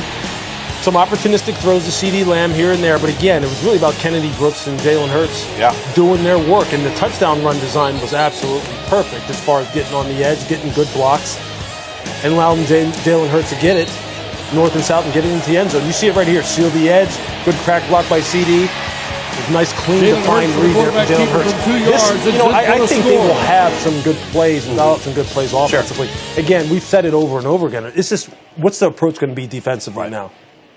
Because if you're Joe Burrow and you're Joe Brady, you're sitting there thinking, we could break all kinds of records, single game records in this game if they're going to continue playing us like this. Well, to that note, and why wouldn't you? Joe Burrow's 3 of 5 for 107 yards and 3 touchdowns on throws of 25 yards or more. That's incredible. All right, so you look at those numbers. Also, another note on Joe Burrow, one of 5 players in college football history to throw for 5,000 yards and 50 touchdowns in a single season. That kid's a load now. Yes, he is. And up goes to Curry. He's running like... I mean, these safeties are sitting he's angry. there going, That's a gain of come 13 on now. yards. And a first, They're getting us through the air. LSU from When he gets going downhill, this is going to be a gut check for him. Well, you got the number. That's 6 versus 6. One-on-ones again. You see them, the strong side roll that they're doing, the strong side zone. And it's just creating one-on-one situations all the time on the outside. I, for the life of me, I can't understand why they're doing this. I can't understand it. It's just too easy. Exactly. It's too easy. Let's go back and take a look here on the All-22 and see how this happened. All right, I'm going to pause it for you. Isolate him. He's right up there in the slot. To me, I mean, right here is Thaddeus. But again, you're seeing this. Yep. You're seeing this. And these guys are one-on-ones. He doesn't have it. Really, what you should have here is a defender running with this up the seam. And I don't think you get that. All right, let's let it roll. No, Actually, you have the here you drop. go. All right, that's fine. That's fine. Even if he is dropping, carry him. Carry him vertical. Carry him to your safety. Score now. LSU 42, Oklahoma 14. Now, one of two things happened here. Either this defensive end here on the edge thinks that he's got safety help here, as in being on the hash. Right. But he doesn't. He doesn't realize this player's screaming there. Right. He buzzes the flat. Look, either way, even if he doesn't know, it doesn't matter to me. I'll tell you why. Because these safeties right now should be parked so deep on the hash. You know, they should be parked so deep back here. Nothing should be getting thrown down the field 20 yards anymore. Yeah. Nothing. It should all be up here. And they're continuing to put them in these kind of situations. So, yeah, that's a coverage bust right there as far as not carrying the verticals in 3 deep, which you have to do because the safety can't help you. You need to help him. That right there, that's a tactical error that they've been making over and over. Well, and not only that, you got the worst possible stars aligning there. On that particular call, you're left with a defensive end at 6'4", 230 pounds, who's a freshman, and asking him to drop and cover down on an elite athlete at tight end in Thaddeus Moss. That's right. Touchback. Look, one of the reasons why people used to run cover 2 is to protect the deep ball. Maybe you didn't feel as though you had as good of athletes to match up with people on the defensive side, right? And just to make everything be thrown in front of you. That's what you do when you're outmanned. Yeah. When you're outmanned, you don't allow your guys to get singled up one-on-one. And that's running counterintuitive. I mean, everything they're doing is counterintuitive to the people that they have. Sure. And it's just, that's very frustrating to watch here. From a because personnel look, it doesn't standpoint. matter to me who wins this game. But it does matter to me when you're not even putting your players in a position where they can compete. Or can have a chance. That's right. LSU is going to embarrass Oklahoma in this football game, like they already are, if they continue to do that. Pass intended for Rambo goes incomplete. See if Oklahoma gets back to running the football here. Get back to what was successful on that previous series, Lewis, which you outlined, where you had some perimeter run, then you got inside with some quarterback run. That's right. Little misdirection in the backfield, as you talked about, so you got some eye candy, get LSU chasing. All of the stuff that got them to where they are, the zone reads, the RPOs, the design QB runs, the pass run options for Jalen Hurts, run them. Get some first downs. Keep your defense off the field. Just shorten this game in some ways. If you're not going to change tactically on defense, at least stay true to who you are offensively so they don't put 70-something points on you in this game. And here it goes. This is exactly what they want to see. Hurts on the quarterback keeper. Go back to this real quick and why this is so important. So you've got right here 1, 2, 3, 4, 5, 6, 7. All right, 8 is your ball carrier. Now, count them on defense. 1, 2, 3, 4, 5, 6. They don't have enough. Right. So that's a numbers advantage. That's why Oklahoma, because I think LSU, Lewis, they're saying, you know what? You can't run it on us with just 5 or 6 in the box.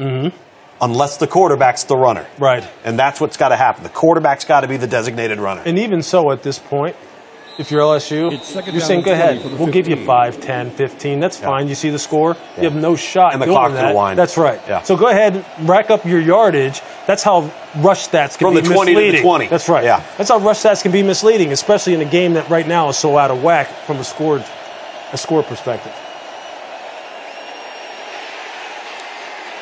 Oh, boy. Got it to who he needed to get it to. Pass intended for Lamb is incomplete. Got a little game right up here. Yep. We'll let this run out. We'll highlight that game right there. Created some problems. It's third down. Chasen is just so explosive, athletic, right? Oh, He's man. ridiculous the way he looks.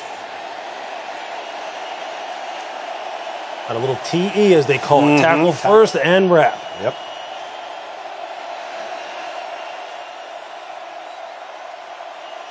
Third and 20 is not where you want to be.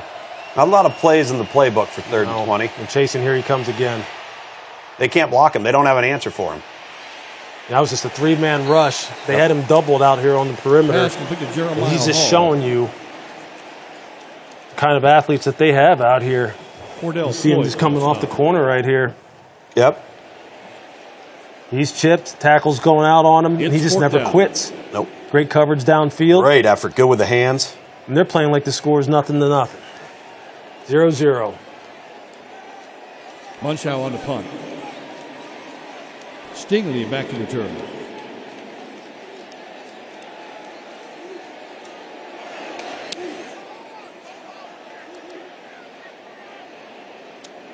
Fair catch made. So far, the one thing we haven't seen in this football game is either a kicking game blunder or a kicking game play that's been made. And that might be something Oklahoma needs to have happen to get back into this thing. Yeah, they need an explosive play to kind of.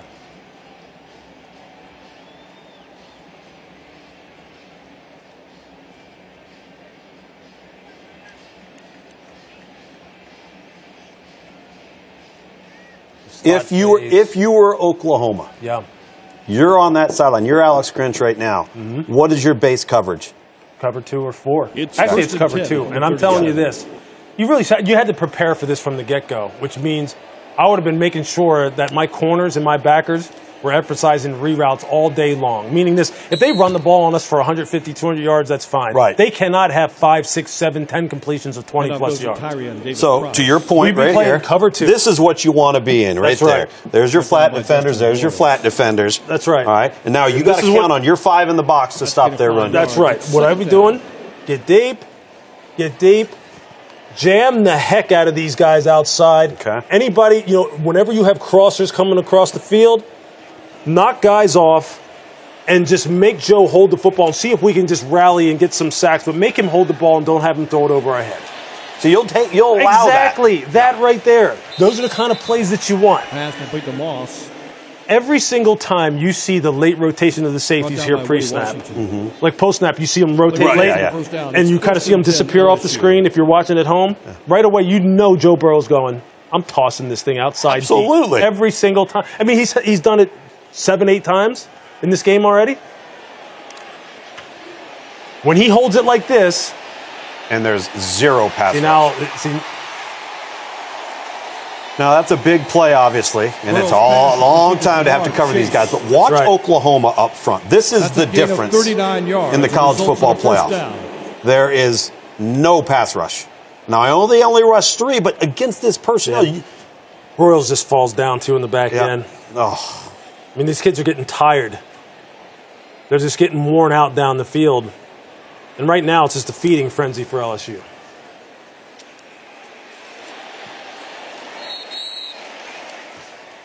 Handoff goes to Davis Price. Washington on the tackle. It's second down and goal for the So they're going for more. Yep, LSU can take their time here. Got substitution problems. Got too many men on the field.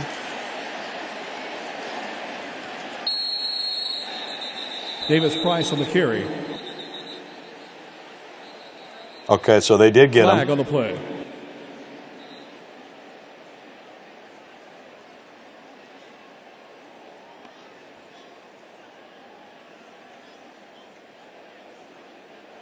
Illegal substitution, defense, 12 players participating in the previous down. Half the distance to the goal. Second down.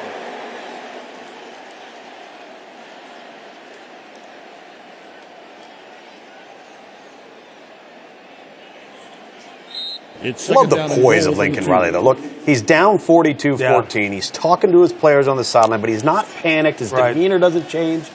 I love that. Nice play action fake. Oh, boy. Yeah, that's nice ball handling by Joe Burrow. A lost start, ball handling. And watch him subtly move away. This is what I love about this. This is what I call nuanced quarterback play. Watch him, and then watch him just kind of subtly do this, just to buy time so he can feel what's coming from his right. All right? Yep. And then he just suddenly lets it go. Just really good. You can see he's just keeping an eye on the coverage up top. I mean, he's so good. He's so dialed in right now. He's riding that ball in there, and at the same time, just waiting for his guy to break free on that little rub. And the kick is good with 50 seconds remaining in the first half. Most touchdown passes ever, Lewis, in the first half of any bowl game. I mean, look at this score, Tom. I mean, it's 49 points. I know. In a half. In a half. That's incredible to me. And look, these guys are good. Yeah. There's no doubt about that. They're good. They have you've never seen an offense like this in LSU history. But I cannot emphasize enough, you cannot expose your players like this on defense. Yeah. You just can't. Yeah. It's the oldest, basic principle in the book. Single high, they're going to throw it. Yeah. Because you're one-on-one. Right. 2 safeties high. I've been on enough headsets to hear coaches say this. 2 safeties deep, check it down. Check it down. 2 safeties deep, Or run it. That's run right. it, because you're light in the box. That's right. Yeah. 2 safeties, run it. 1 safety back there, throw it. If it's zone, you're going to have the seams. If it's man-to-man, you're going to have one-on-one. That's right. And you're going to have the seams, especially as we saw with the Thaddeus Moss TD, if you have somebody playing in that position who's not used to carrying routes down the field. Yep. And all around right now, in this first half, they're getting out-schemed and they're getting out-manned. And that's how the score becomes 49-14. So that was the thing that worried me about this matchup going into it was you knew that Oklahoma would be well prepared. Right. You knew that they'd be well coached on offense. Defensively, statistically, they had improved considerably. Sure. But to your point, number one, they don't have the horses in the stable to run the race. But then what you do have with your horses, do what they can do. That's right. That's right. They haven't given their kids a chance. Yeah, you have to be realistic about what LSU has going on right now with Chase and Jefferson and Marshall. It's 1st and 10 from the 25. And it's unique. Yeah. It's unique. And they're showing it to you.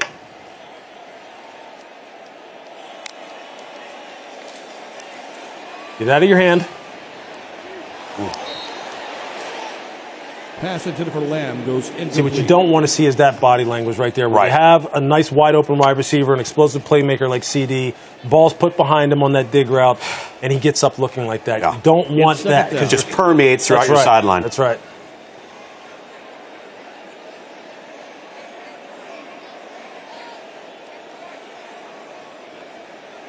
This is where the mental part of the game for Jalen and the rest of these guys on offense is going to come into play. You have to not look at the scoreboard and actually just try to play this game as true as you can.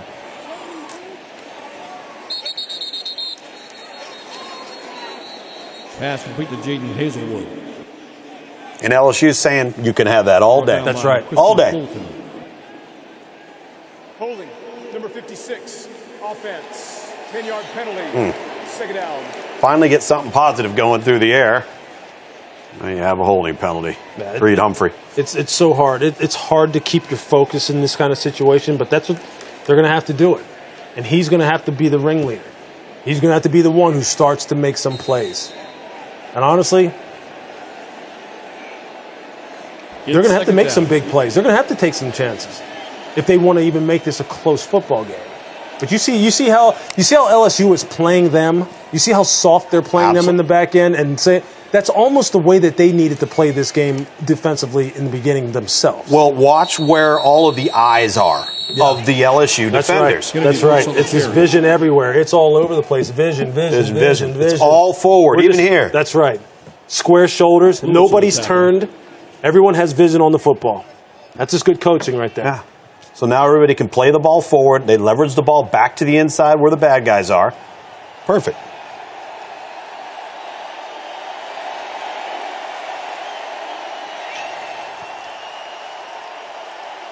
And that's the end of the first half with your score, LSU 49, Oklahoma 14.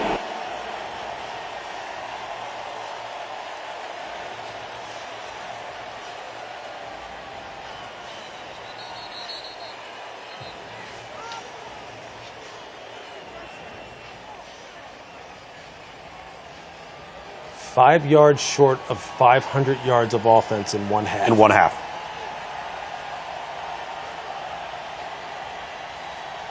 Fans help us out of the Chick-fil-A Pizza Bowl. I think Lincoln Riley and his defensive staff have got to get into the locker room and say, guys, what we're doing isn't working. Right. What can we do? Right. That at least gives and you said it, gives the kids a chance. Sure. I mean, he's talking about the fact that they're busting a lot of calls. Well, still, that falls on the coaching staff then because, look, to me, they're not running a whole bunch of complicated stuff here. People are just They're dropping carries as far as when you're running 3 deep coverages. They're trying to run a lot of roll, single high type coverages where they're trying to obviously roll the coverage to a certain guy, play 3 deep behind it. That's fine. That's cool. How about you roll both sides, put some safeties deep, really be disciplined with your eyes like you saw right there. Funnel it to the middle. That's right. So it's partly the players. It's more so in this kind of situation on the coaches to me because you're not really recognizing what's happening here. Yeah. And Lincoln knows this. He knows if he has single safety high, he's going to throw it up to his guys on the outside. So what do you think they're doing to him? Right. They've got to change that. Big halftime coming up for Oklahoma.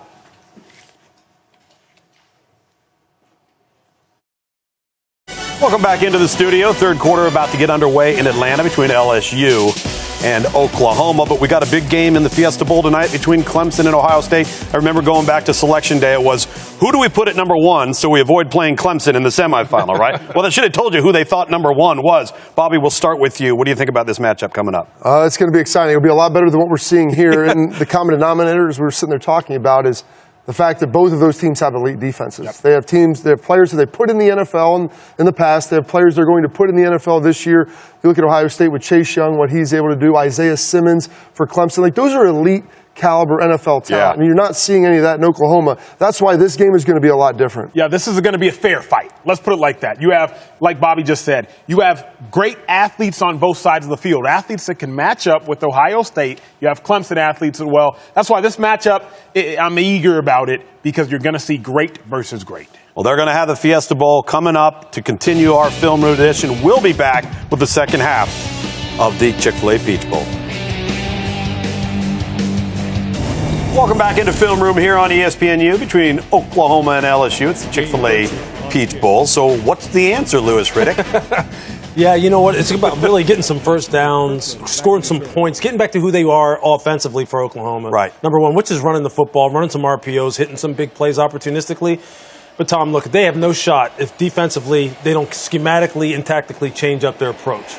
Otherwise, this could be a long half for Oklahoma. Well, and it doesn't help that LSU gets the ball coming out of halftime. A 3-and-out would be nice here. Yes, it would. It'd be nice. So we'll see. We'll see. We'll be able to tell right away what's going to happen here. Well, and you're going to find, you hear coaches talk about it all the time.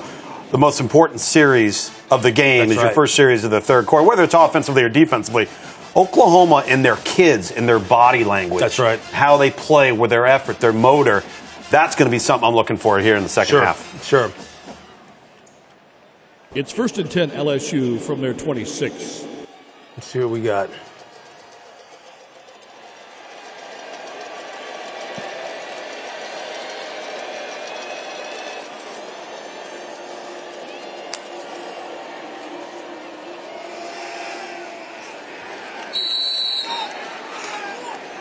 Handoff goes to Curry. Interesting. All right. They left the slot completely uncovered. Yeah. There, and you saw Joe Burrow looking at it up off to his left. Rolling a safety down again. I mean, obviously it's first down, so you're kind of playing maybe a run tendency on first down. But when we start getting these second and longs, if they can get them there, third and longs, I think that's going to be the telltale here as far as what the approach is going to look like.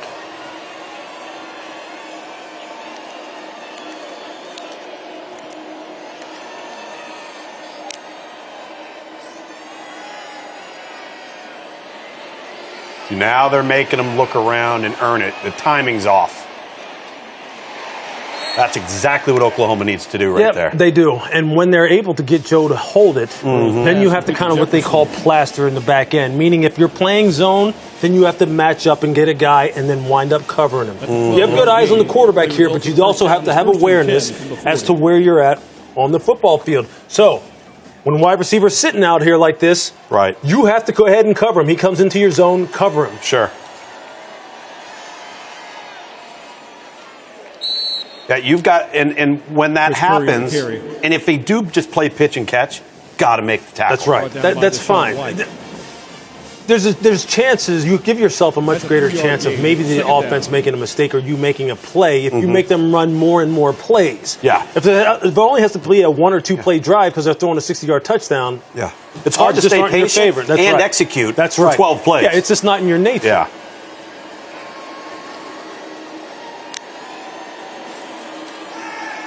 Got single high outside again. He got one-on-one. Nice Now play. you make a play. All right. Pass intended for Chase goes in. Pernell Motley. If you just watch the screen, whether you're watching the all 22 or you're just at home watching this game, you can instantly see what Joe Burrow is seeing. When you see safeties come running downhill at the snap, you don't have to even see what's happening in the back, and you know it's one-on-ones on the outside. Absolutely. And you're seeing this over and over again. Just watch the two kids in the back end and see what they do.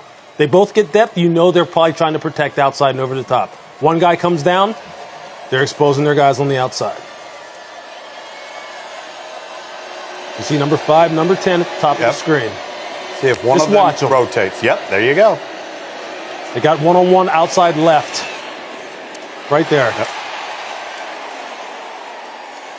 Terrace Marshall's made some really good plays today. Contested plays. Let's look at this from this is actually going to end up being a really good angle here because there's your one-on-one you talk about. There's Terrace Marshall actually coming across. And we saw this before. That's right. With Jamar Chase. And again, okay, run that back one more time. Might be able to see this here. What's going to wind up having to happen here is this defender out here is the guy who's going to have good vision back across the field to see this deep The crosser, yeah. Exactly. Let's see. And he plateaus. He Sure. ends up setting his feet. Yeah, they're isolating these linebackers as well who are trying to turn and run with these deep overs. And That's not good news there for LSU. No, it's not.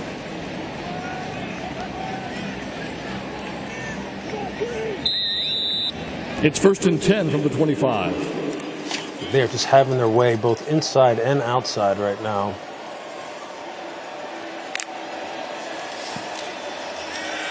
Got one-on-ones again.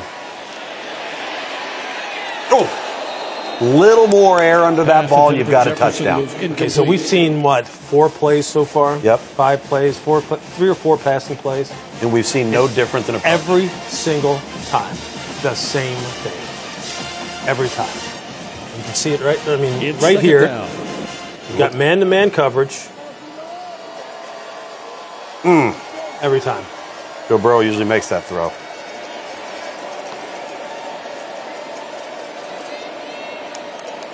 Safety's playing at 9 yards right here.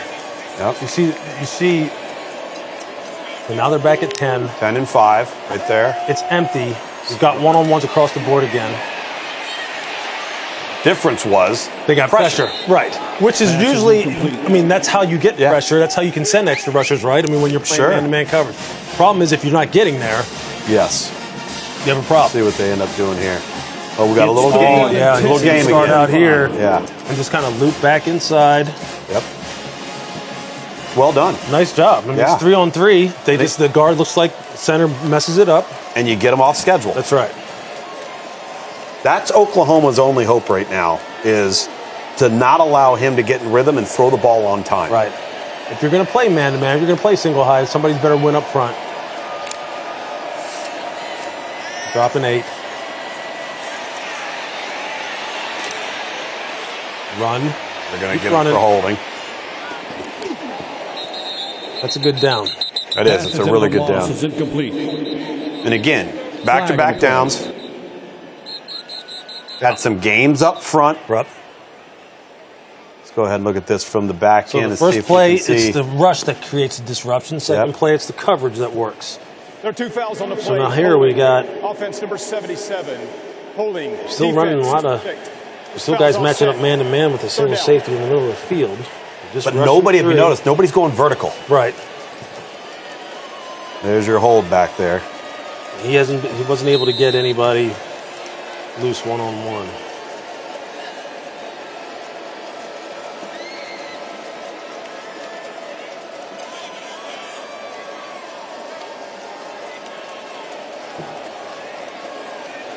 Third and 10. If there's ever a down right now, but just protect the sticks. Yeah. Don't get too cute. Don't just drop 8. Oh boy. Okay, now just tackle. There you go. That's how you Pass from Burrow, complete to Jefferson. I just wonder if it's too little, too late. It's just looking at. Brought down by We'll see. White. And again, this is another area of 4-down territory. You're in control of the game. It's 49-14 plus territory. You got to go for it. wide receiver in the backfield. I love this matchup. How about that? Because this is the dynamic guy. Now look at Oklahoma. Oklahoma's not lined up here. Yeah. You know they went up tempo again. They tried to hurry the pace. Gain is good for the first Catch the down. coaches on the sideline off LSU guard. From the 12. Players are caught off guard.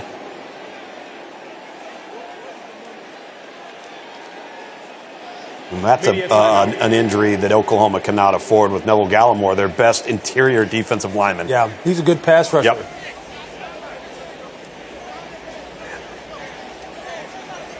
Every guy that they can't. I'm a tailgater tailgating to get to my tailgate.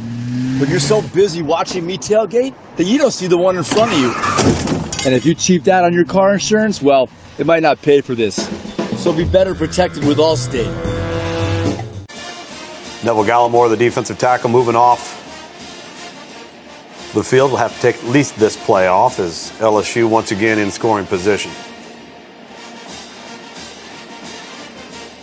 See that screen in the upper left hand of your television set. Clemson, Ohio State coming up. Bobby Carpenter, as well as Emmanuel Acho. We'll have the film room version of that coming up at 8 p.m. Eastern Time.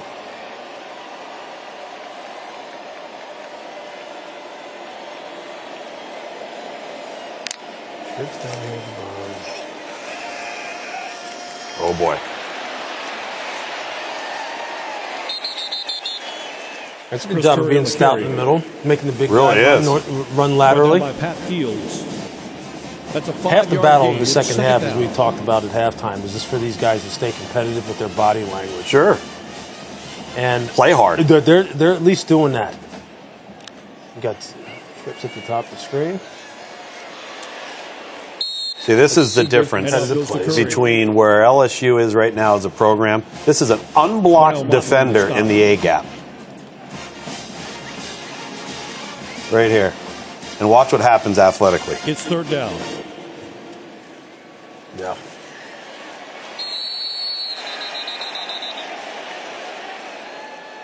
You're just looking for small wins here. You're just looking for ways to show that you're still competing. See if you can hold them here to 3.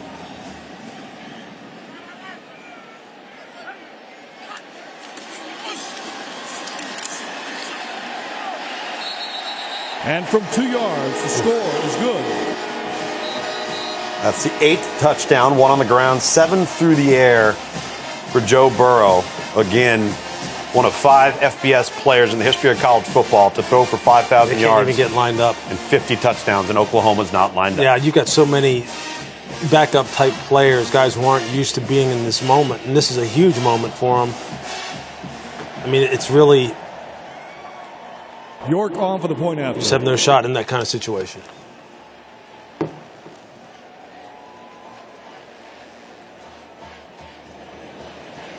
The ruling on the previous play of a touchdown is under further review.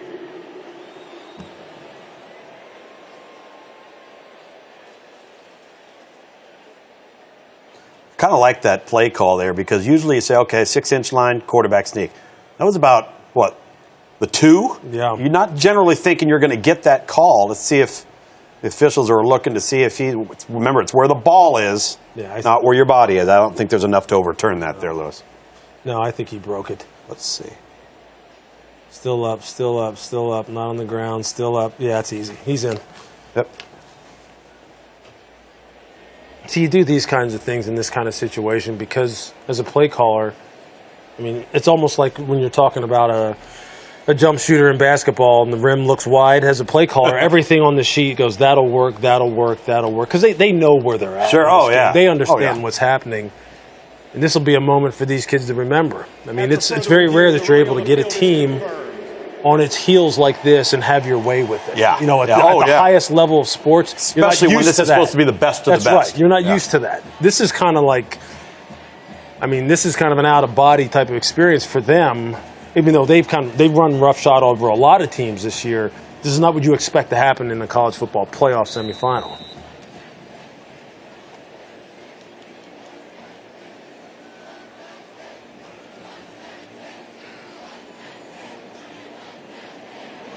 The bad news for Oklahoma is that took about 5 minutes off the clock. And it's good. The good news It is 5 minutes off the clock. 5 minutes off the clock. That's right. 6, Oklahoma That's right. 14. But if you had any doubt that Joe Burrow wasn't the real deal, tonight really should be kind of putting those fears, or rather those doubts, to rest. I mean, here, just pushing up in the pocket, keeping the drive, keeping the ball moving, keeping the chains moving. So Here, good step with up his in the eyes pocket, downfield. escape right to your dominant hand, and just throw it back shoulder to tremendous wide receivers. They're only going to rush 3. That's fine. I'll just stand back here and bounce on my feet like Tom Brady, who some people have compared him to. Mm-hmm. And I'll just find the breakdown in the coverage. Although Oklahoma had 2/3 of the down, they had it covered pretty well. Yeah. So really, what do you do? I mean, there's just not much you can do when a quarterback is locked in that way, both with his legs and with his arm. Well, and they've caught Oklahoma for a variety of reasons that we've discussed here tonight, with their backs to the football. And then the ball placement from Joe Burrow is just so important. Gives his guys an opportunity. We talked right there about the ability to just subtly back away from pressure, feel it a little bit, and just lob the ball up with a little nuance. That's right. That's right.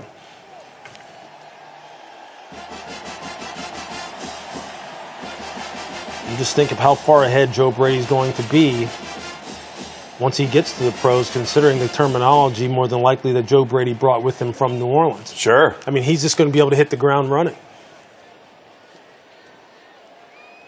I think what the real lesson, too, that Joe Burrow's learned, because he's a worker, but it's how to create those matchups and isolate those matchups and use your personnel to your advantage. That's right.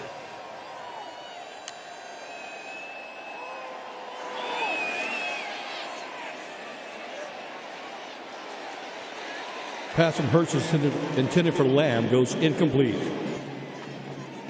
See, there's the difference. Those 50-50 balls. Yep. And he usually makes those catches. That's right. I mean, you see his body language. You know, CD started showing some signs of frustration earlier on in this football game. And they just have to make those kind of plays, those one-on-one special plays, if they're going to have any shot to even make this game respectable.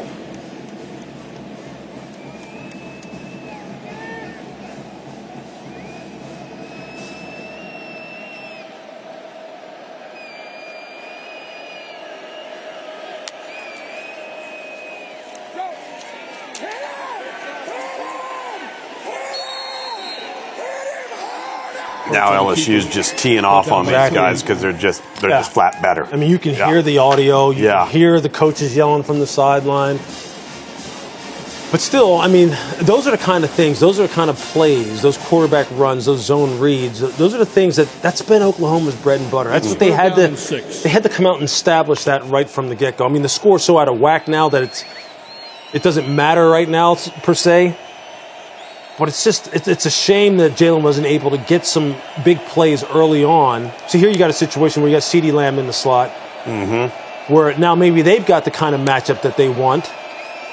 Well, they're going to force him inside. Yep. There he goes. Looked like he was going to go across field, stopped and broke it back out. Nice little option route. I think they did a nice job. If we look down at this, they did a pretty nice job, I think, of rubbing off. All right, the LSU defender that's chasing. Yep. There you go. You see that nice right route there? design. Tremendous route really design. good. Good to come in there like this. Come in, stop. Yep. Get the little and then go right back out. Yeah. Yeah, I mean, those are the kind of things that get people excited about Lincoln Riley and his passing game concept. And again, that's how you create the matchup. That's right. Yeah. Pass intended for Rambo goes no good. Fulton on the defense. And one thing we haven't seen from either of these two teams tonight is a lot of tempo. Yeah. They've kind of just been going about their business and LSU has doing what they do. LSU's done it opportunistically, maybe just for a play after they hit a big play to come right back up and kind of catch them off guard before they can substitute. Well, and Oklahoma did that on their touchdown in the first quarter on the run game. Right. Handoff goes to Hall. Brought down by Stingley. I think Oklahoma offensively has the kind of personnel and approach that could have given LSU some problems if they would have played the slow down the game type of mentality, grind it out, long possessions. But defensively, it just got out of hand because I'm going to continue to believe that tactically it was just the wrong approach. Right. See, these kind of things could have worked.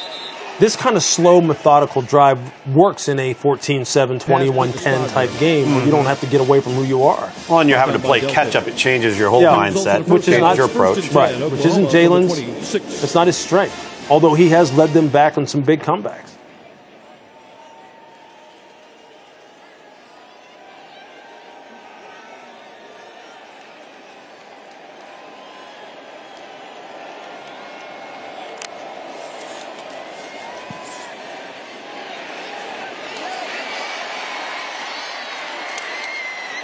Didn't get the first there. Didn't get the first down. You got to get the first. Again, we talked earlier about tackling in space. Right. Look at this tackle right here. Yeah, that's a great job. I mean, what if he misses this tackle?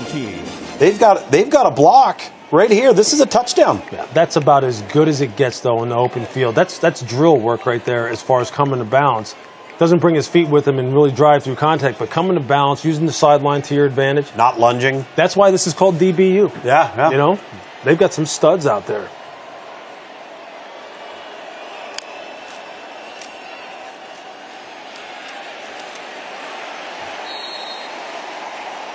Hurts on the carry, hit first by Queen.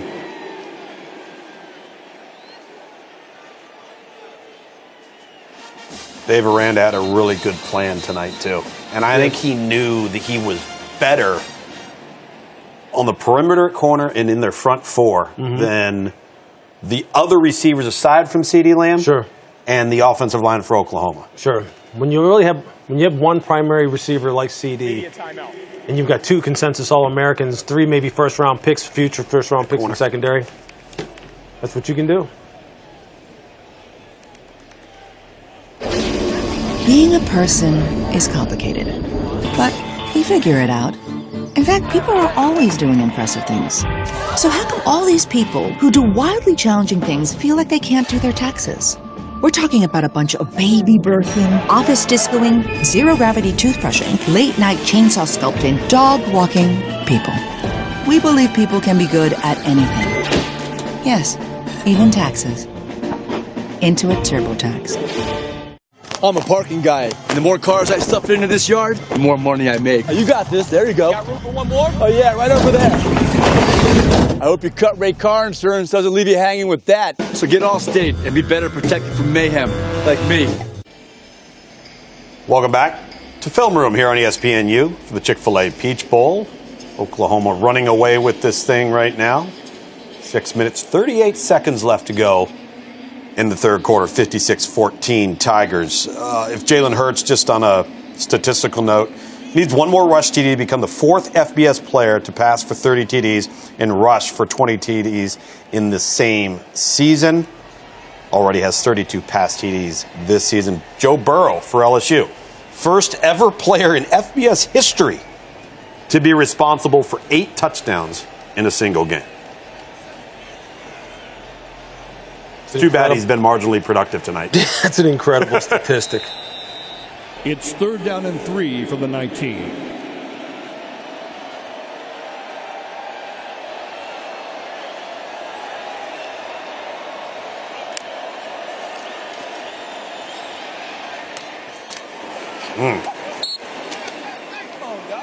Little standard cover 4. Yep. Brought down by Fulton. 4 deep, 3 under. Play results in a first down. It's 1st and 10 Oklahoma from the 13.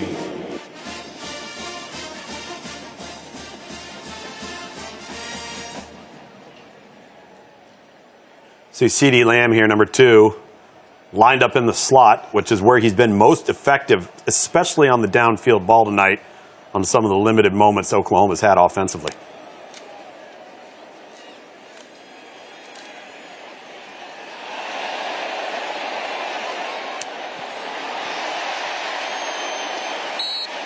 Cover 4 again, looked like. Pass intended for Lamb, broken up by Delpit. What a good-looking kid, Grant Delpit. Oh, man. And 6 foot. He's got length. He can run. He can play the leverage on it. He gets his run fits, all of it. Just look how big he is. I know. It's 2nd down. Who does he remind you of? Anybody come to mind? I don't know. You know, I'm sitting here trying to think. It's just funny you were asking me that. I'm Is it just Sean Taylor type, maybe? Yeah, That's sacred ground. But I'll tell you what, it is. He's phenomenal, and he's scheme versatile too. He can play anywhere. No doubt. I mean, he's going to be a fantastic pro. I'm running a little single high. Hurts on the carry. Stop by Chasen. That's pretty cool. That is cool. Yeah, you see that? So many of these kids know each other going way back. It's neat to see them compete against each other at the highest level here. Go through the recruiting process and get a chance to play against each other. See if they can get a touchdown in here. Get CD down here at the bottom of the screen.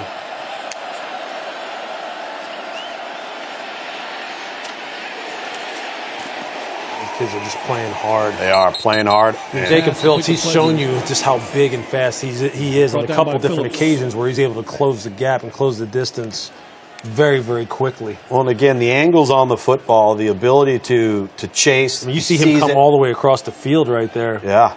On that. I'll go back a little coverage. bit. You see him, he's up here. Yeah, right over there. Yeah. Just comes running across the field. I mean, that's just. We got 4th and 9 here.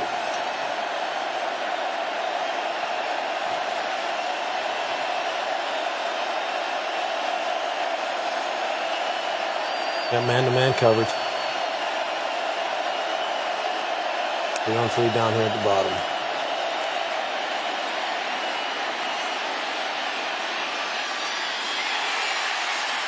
That's a good competitive effort. Absolutely. That's nice to see. That's nice to see. Everybody ran off man-to-man. Everybody probably got their back turned. Give up the A-gap so he makes the first guy miss really good. From 9 yards and the score.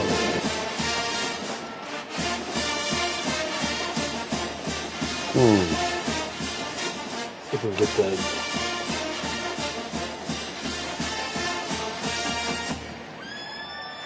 Good job getting the ball in the left hand as well.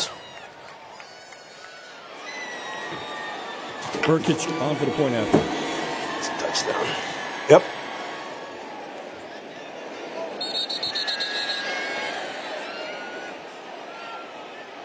Full start. Number 52, offense. 5-yard penalty. We will play the try.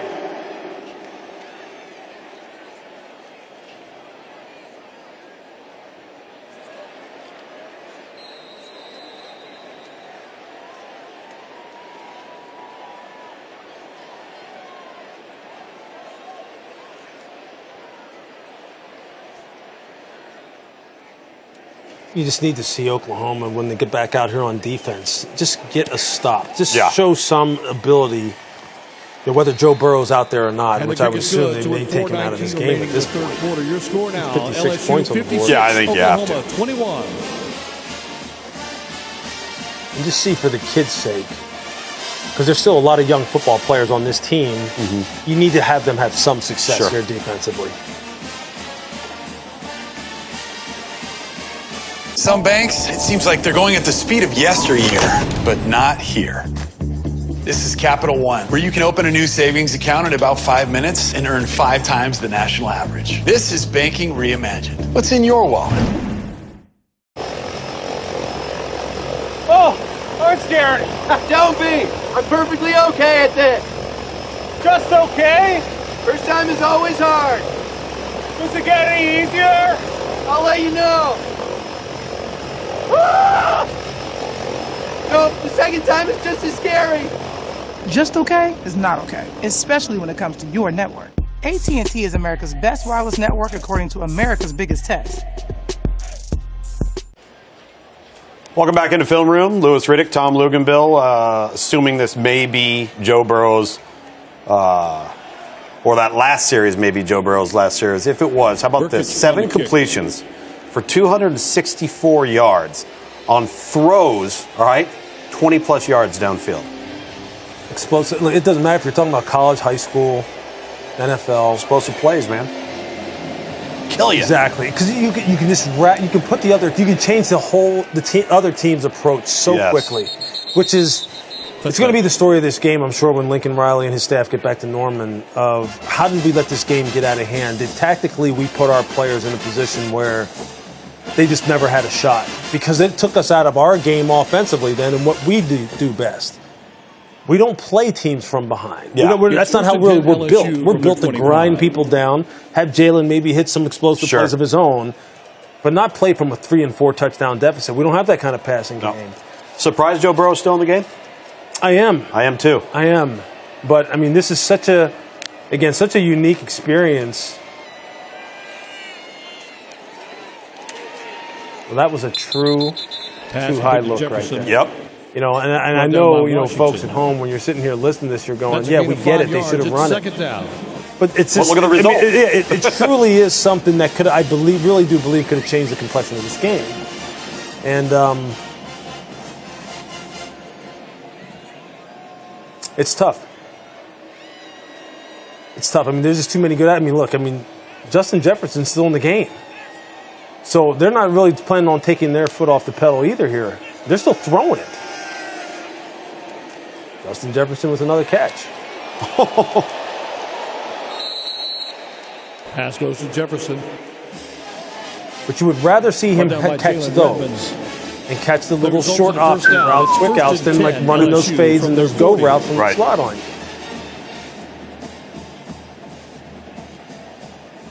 And right now, if you're Joe Burrow, you're the LSU offense. If you're going to choose to throw the football, just pitch and catch. That's right. Take what the defense gives you. You see the too high look you've talked about. Now they stay in it this time. And see, those are the kind of results you could get, right? Because you still have five. You still have 5 underneath people to rally the football and tackle. Yep. And it's just Jefferson, the receiver. I mean, sometimes Tom, football shouldn't we be overthink it. Yeah, it shouldn't be that tough. Yeah. But coaches like doing what they like to do, and sometimes to the detriment of the team's success.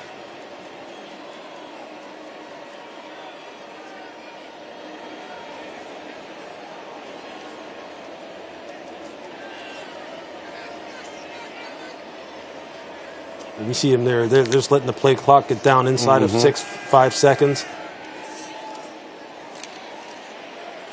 You're going to throw it in this situation and you want to run and turn this clock over, you better catch it. And LSU's doing that. Sure. Pass complete to Steven Sullivan. That's a gain of 9 yards and an LSU first down. Well, you know for sure what Oklahoma will be on the lookout for on the recruiting trail, or what they should.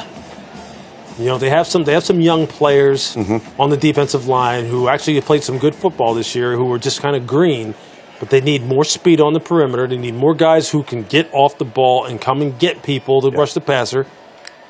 And they need some corners. They need some people with size. Yeah, they need length at corner. Right. That's the thing. You need the 6-footer, the 6'1" kid with long arms. And to their credit, coming off of National Signing Day, the third week in December, they went the junior college route and signed some really good players in the defensive front to hopefully maybe give them some immediate help. Right. But they've also got to establish long-term depth. Right. Yep. And you're going to do that at the high school level. Yep.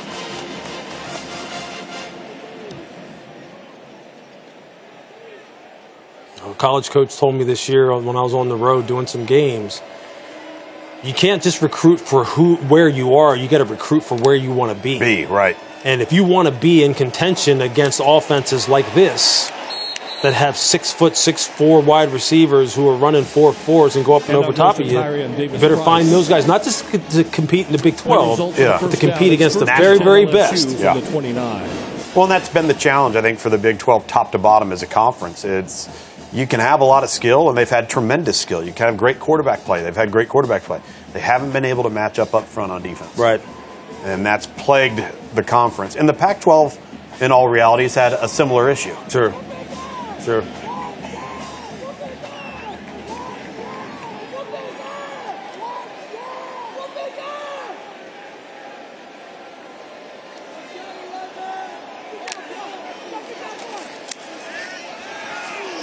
Get him out of the game. Saw that defensive end and that arm coming around on Joe Burrow throwing the football. Yeah, it's just, I mean, they've run this play how many times where they see the safety come down They've got Justin in the slot. And how many times has it been Justin Broyles that's been the one who's been targeted? Yes. How many times has it been him? Well, and again, 5'10" versus 6'3". You're isolated one-on-one.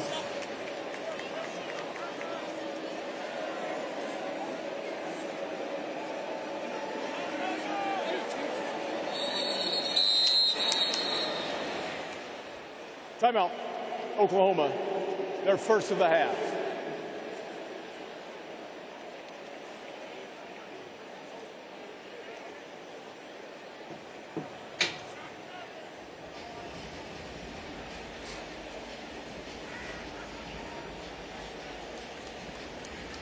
Chick-fil-A Peach Bowl wants you to recycle and win.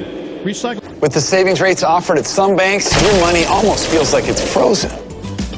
With Capital One, you can open a new savings account in about 5 minutes and earn 5 times the national average. This is banking reimagined. What's in your wallet?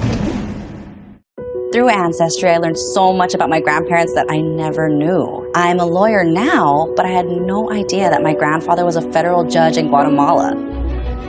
My grandfather used his legal degree and his knowledge to help people that were voiceless in his country. That put a fire in my heart. It made me realize where I got my passion for social justice. Bring your family history to life like never before. Get started for free at Ancestry.com. 8 touchdowns for Joe Burrow and the dominance of Oklahoma as LSU is pulling away as we approach the fourth quarter here at the Chick-fil-A Peach Bowl. It's film room here on ESPNU. Justin Jefferson, 14 receptions, tied for the second most in a game in LSU history. Also has the most receiving yards in any semifinal or final of the college football playoffs so far.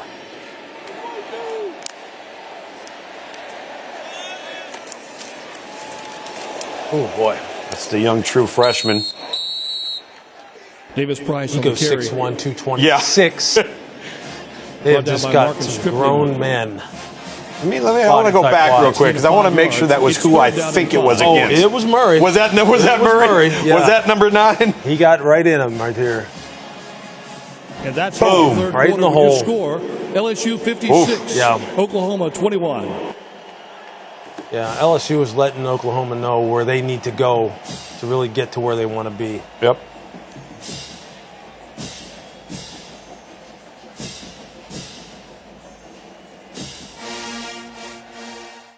With the savings rates offered at some banks, your money almost feels like it's frozen.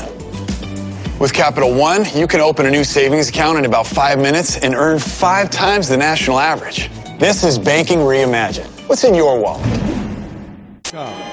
Back in the film room, start of the fourth quarter, the Chick-fil-A Peach Bowl, 56-21. LSU up over the Sooners of Oklahoma. Here on ESPNU, he's Louis Riddick. I'm Tom Luganbill. When you are Lincoln Riley and you're watching your football team and you're going to get together with your staff tomorrow or the next day and you're going to sit down and you're going to examine this, what are you looking for? It's 3rd down and 4. You know, I think the kids played hard. I think what I'm looking at right here is, leading up to this football game, what did we think we were going to be able to do against this football team, especially from a defensive perspective? Right. What did we think we had? Because you see right here, I mean, what we're seeing right here unfold live, I mean, they're still competing. But what did we think we had athlete-wise compared to what they were able to? When they had 10 games. Sure. 10 games this year, LSU did, of 500 more yards, 500 or more yards offense. Right. 10 games. 19 different guys catch touchdowns. So what do we need to do? Right. What do we need to do here to keep it from getting out of hand? Number one, and maybe number two, where we can shorten the game offensively and keep this game close. That's the first thing I'm looking at the plan. Right. How do we get our guys in so many one-on-ones to where they were setting records on us, to a point where a guy like Justin Jefferson is breaking records on us? How did we let that happen? That's the first thing I'm looking at. Right. And then I'm going, now where do we, like I said, what that coach told me, how do we get the kind of players to get to where we want to go? Not to where we are. Look, we're Big 12 champ. That's fine. Yeah. As you can see, that's kind of fool's gold for us. How do we get on the other side of the mountain? That's right. Yeah. And I think then it's all about the recruiting trail. Sure. Oh, absolutely. We need to When you're looking at LSU's defensive backs, I'm going, we need some of those. Sure, yeah. I mean, that's one of the things when we're on the road each weekend and you're on the road and you're seeing teams, and my role as a field analyst on the field is when you step on that field and you start looking, just the sheer body types. Yep. And you look at an Oklahoma or, let's just say you look at even a Washington, all right, and then you look at Ohio State, Clemson, Alabama, LSU. It's different. And it's no good. Those are different bodies. They're different guys. Yeah. The length, the depth. Yeah. I think the depth is the biggest thing to me that stands out. No doubt. You have to have profiles. You have to have standards by position. Yes, critical So factors. you have what I like to call, and what many people call, positional redundancy. One guy goes out, the next guy who comes in looks like the guy who just and left. there's no drop-off. That's right. It's going, they have another one. I remember there's a few teams in the NFL who were like that. Like back in the days when San Francisco was just starting to build out their roster and Jim Harbaugh was there. And when they had guys like Patrick Willis and Navarro Bowman and Aaron Smith, I'm sitting there going, look at these guys. Yeah. I mean, it's just like, these guys are all months. That's what Oklahoma has to. They have to standardize their positions and make sure they can compete with teams like this. Yes. So when they get on this stage, the talent disparity isn't this big. They have a few. They have a few. They just don't have a lot. That's right. And to your point, that really showed itself when Ronnie Perkins was not available, and there wasn't a guy that became Ronnie Perkins. That's right. Because I always go back to last year. You remember with Clemson, when Dexter Lawrence got suspended in the college football playoff, and they're playing Alabama for the national championship, and you didn't even notice. Right. You didn't even notice he wasn't playing in the game. Right. You have to have that. And LSU just seems to every year, you go, who's the next great you know this. They're going to have a linebacker, a bunch of linebackers, and a bunch of corners and safeties who are just going to come in waves because that's how they recruit. You know that's what Nick tries to do at Alabama as far as his defensive lineman and his linebacker. You know how he wants his DBs. Yeah. All of his DBs are 6 foot and above. Absolutely. All of them are 195, 200, 205 and above. Yeah. And they just need, Oklahoma's going to need to do that just so they can not just dominate the Big 12 doesn't matter anymore insofar as competing for national championships, because you can see what the difference is right here. Well, it's been a storied career for that man right there, Jalen Hurts, and it's not a fitting ending to what he accomplished as a collegiate player, but with your background in the National Football League, how do you project him in terms of having a chance? He has a chance, all right, because although he's not the same dynamic runner that Lamar Jackson is, okay, which nobody is. Sure. Okay, there's maybe two or three maybe in the history of the game that have been like that. He's still the kind of game that Lamar plays as far as the run game is concerned. Jalen has done that. The kind of throws that Lamar has improved on as far as throwing the ball down the field outside the numbers. Big-time throws. That's right. Jalen has shown that in spurts. It's whether or not you can do it consistently. Sure. Because it's like a coach told me one time, the difference between backups and starters in the NFL are not if you can do it. I know you can. It's will you do it enough? Yes. And that's the question with Jalen Hurts. Yes. Will he throw the ball accurately enough to where a team will say, okay, I think he could be someone who would be a competent thrower at the NFL level. So in your opinion, so much of that has to do with fit, right? So you got to say, all right, this guy needs to be in an environment where they're going to do things to accentuate his strengths, mask his weaknesses, all right, and then build upon those strengths. So whether it's draft order, the type of team, what they're looking for at their quarterback spot, that's got to be a big component to it. There's no doubt. It's going to have to be the right place. And see, I'll tell you this. He's not the same kind of dynamic athlete by any means as Lamar. So will a team be willing to overlook some of his throwing deficiency? Yeah. The same way teams were able to overlook it with Lamar and kind of say, but he has this dynamic athletic ability, so he's still worth being taken in the first round. Right. I don't know if that's the case here, and I don't think he's going to go in the first round because of that. Sure. Right? He's just not that kind of athlete. So will a team really commit to building an offense around a guy like this that doesn't really have a unique transcendent quality? The chances are it's third down and not the same way Baltimore was willing to do it. So that puts him in a pickle a little bit. It'll take a unique situation for him to get that kind of buy-in the same way Lamar has gotten that kind of buy-in from Baltimore, which is making right now Baltimore look like genius. Yep. And making Lamar look like a a very special individual to understand and recognize what he needed to do better in doing it. Clark. So from a draft prospect standpoint, let's just set aside the physical attributes, critical factors, all that stuff. Yeah. When you're looking at makeup, you know, what the guy has from the neck up, all those sorts of things, where would you place him in terms of a stock on a board as far as checking boxes? Yeah, without knowing, being in a room with Jalen and understanding, like what I like to call, how much processing power does he have? How much can he take in, retain, and use in real time? I don't know. But I do know, just from watching him from afar and assessing his competitive, he's got that. It's ridiculous. Mental toughness, he's got that. It's off the charts. Yeah. It's off the charts. So you'd have to do your work on what he's going to work at trying to get better from the physical attributes. There's just still more things you need to learn about him.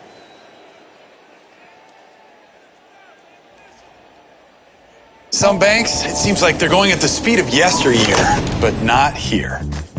This is Capital One, where you can open a new savings account in about 5 minutes and earn 5 times the national average. This is banking reimagined. What's in your wallet? Let's go. Mission today is to work hard until you can't go no more. Work. We come out here every day to get better. We outwork y'all. We outwork anybody. Let's go.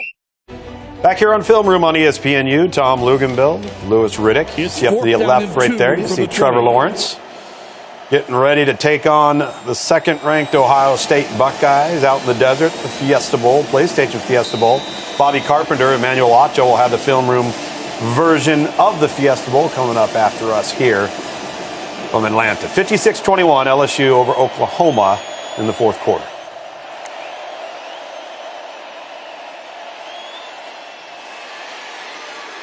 See, I didn't feel, oh my goodness. That's going to be an interesting call. Let's see how that comes out. Did he break the plane? That's what's going to be interesting. That was a nice strip by Kristen. Yes. What I was going to say, and I understand they're not coming after him, but I never felt like Jalen looked this comfortable throwing the football in the first 3 quarters. No, he missed some early, as you pointed out, and we saw. But he just wasn't in rhythm early on.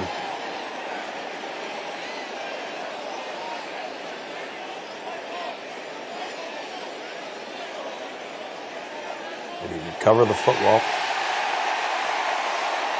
Oh, well. Going on the field is a fumble recovered by the defense. That play is under further review. Again, got to have indisputable video evidence, so depending on the angle here. Oh, he's down anyway. He was down anyway. It should be their ball right around the 1 yard line. Yep. So let's see if we can go back to this real quick. We'll slow it down for you. Down. And again, knee down, and where is the ball at the time the knee is down? Right there. There it is. He is clearly down. Yep. That is indisputable.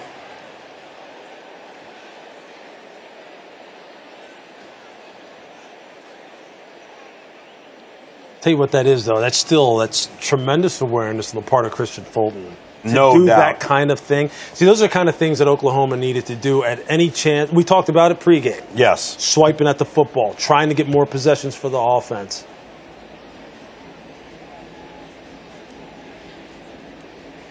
That was a nice play design. Yeah. And you know what? You can't fault the effort of young Stoops there working to try and get in the end zone. Sure.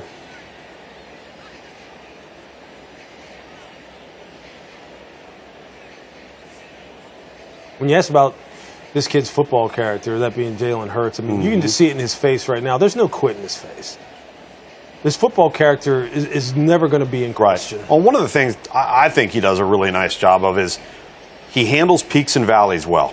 So if things aren't going well, you see the same temperament. Right. Things are going fantastic, you see the same temperament. Yeah. And I think a lot of times, especially at the quarterback position, it's your ability to manage your emotions. Sure. You have to be like this emotionally. After further review, the runner's knee was down with the ball just inside the 1 yard line. It will be 1st and goal for Oklahoma from that spot. Please reset the game clock to 10 minutes and 1 second, 10:01, and start it on my signal. You know what's interesting, and I was just going to mention that it's been a pretty well officiated game, but when the game was still close, Lou, the pass interference that wasn't called that would have extended the drive for Oklahoma. Yeah, that in conjunction with a few misses early on by Jalen, where he had some people wide open. CeeDee Lamb, I remember CeeDee Lamb was open off to his left, never looked over there. Incompletion to his right. There were some missed opportunities where maybe some momentum could have been built. Right. Now they need to just emphasize their weak side counter game. Just punch this ball in here.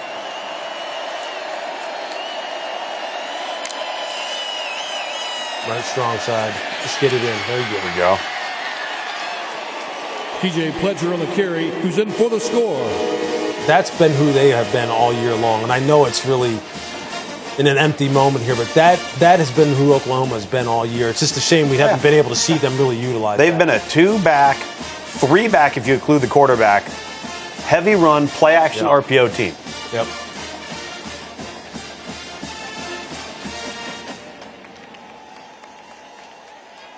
It's good to see Lincoln Riley up there on the screen and being able to talk to Jalen, still put a smile on their face for all the things that they've accomplished so far this year. Jalen's had a heck of a year statistically. Sure. I mean, this has been one of the most productive offenses in college football. Jalen led college football in yards per attempt. But he's had a good year. They just ran up against a juggernaut tonight. With the savings rates offered at some banks, your money almost feels like it's frozen. With Capital One, you can open a new savings account in about 5 minutes and earn 5 times the national average. This is banking reimagined. What's in your wallet? Grubhub, America's leader in food delivery, just got better. Introducing Perks, millions of dollars in deals and free food nationwide. Download the Grubhub app today and get free delivery on your first order. Welcome back. Just under 10 minutes to go in the fourth quarter. LSU 56, Oklahoma 28. Here in the film room on ESPNU, Tom Luganbill, Louis Riddick. Official sponsors: Chick-fil-A, Allstate. Does it seem odd? I'm looking at the score and I'm going, how did Oklahoma score 28 points? Yeah, it does. Right? I mean, the avalanche was so strong early on. Right. Mercedes-Benz, that PlayStation. You just know if they wanted to keep their foot on the gas, this game could really, really get out of hand. But it's still a testament to Oklahoma's competitive character that they're still trying to make this competitive. Absolutely. And take advantage of the fact that you're in a national semifinal. I mean, that's a huge accomplishment, man. There's a lot of schools playing Division I football, and you're one of 4. So you got to enjoy every minute of it. And I know it's hard. It's hard being on this side of a butt whooping. I've been on this side of them. And it's not fun. And these kids, I mean, remember, these are 18, 19, 20-year-old kids. Sure. That's tough. When you think of everything that goes into it. Year-round, every day, every minute of every day. That's right. And on the plus side, I mean, look, I don't care who LSU plays in the final game, whether it's Ohio State or Clemson. Whoever it is, they better strap up. Because these guys are coming. Yeah. These guys are serious about their business, and they're well coached. They have a well thought out game plan on both sides of the ball. Miles Brennan, the backup quarterback, now taking over for Joe Burrow. His night is done.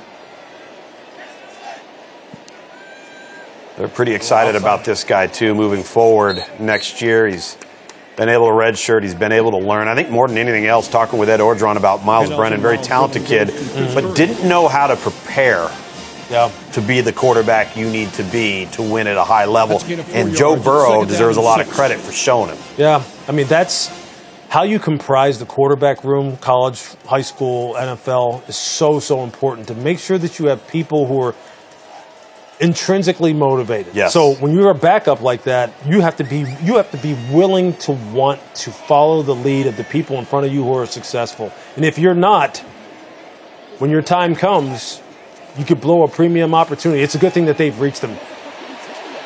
I mean, this young man here, I mean, this guy is a load. Yeah, folks, I know we haven't seen much of Clyde Edwards-Helaire really at all tonight. And you haven't had to. You haven't had to, because this Chris Curry, now he is, and there once again, Kenneth Murray, you're going to watch him. He's going to get his shoulders turned, and he is going to get it right here. Oh, yeah. Wow. Yeah, you can't pick a side. You almost have to face that square up. Absolutely. They are just coming downhill. Inside zone, outside zone. Inside zone, outside zone. 8 minutes left in the game. Now they're just going to let the offensive linemen have some fun. Yep. Yeah, there's no dancing with this Curry. No. Number 24, he's a one-cut and downhill guy. I mean, this is exactly what Joe Brady brings, right? Just from an overall offensive perspective. It's not just being passing game coordinator. It's 2nd down and 7. This is about bringing an entire pro mentality. That's what the pro game is as far as the run game is concerned. Inside zone, outside zone. You don't have time to really take the ball laterally. Unless you're Lamar Jackson. Yeah.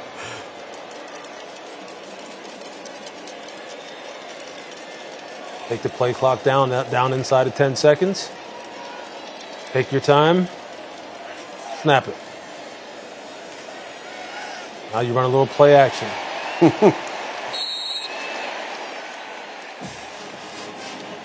Linebackers up in the line of scrimmage. This just opens up huge throwing windows. It's just they're expecting you to run it. It's like stealing right now. I mean, it's first down. It's 1st and 10. you get the best of every world offensively.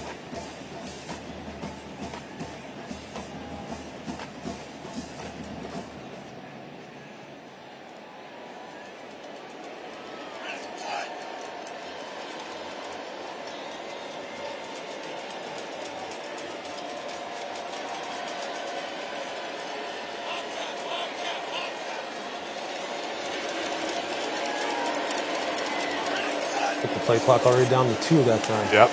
Same thing. Ride it in there. Hit the quick out. Another first down. Yep. Let's look at this too, so we can give Brennan's pass complete to Derek Dillon. this player right here. That's who they're trying to influence. He does this, we throw it. All right. Play results on the first He down. does It's this. 1st and 10 LSU. Now we got light in the box. We're going to run it. Sure. All right. So what happens? You can't. What do? You're putting the guy in no man's land. Yep.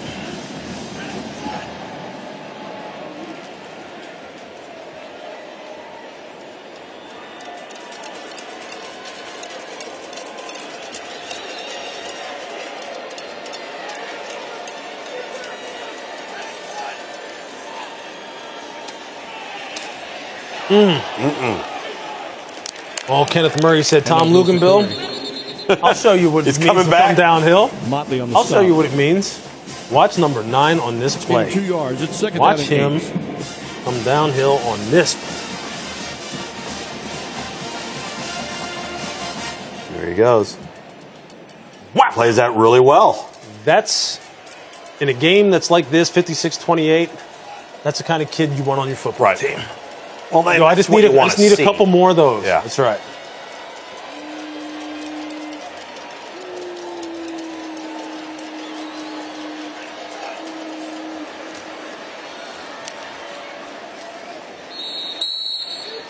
Curry, the ball carrier.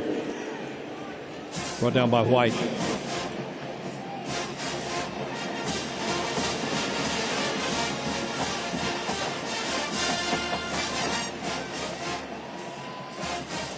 It's 3rd down. Doing a really good job here, LSU is, with this clock. Taking their time, lining up. It's kind of like an extended 4-minute drill. Yeah. How the clock is getting down in here, almost inside of 4 minutes. They're not afraid to throw it. You're in a no-back set here.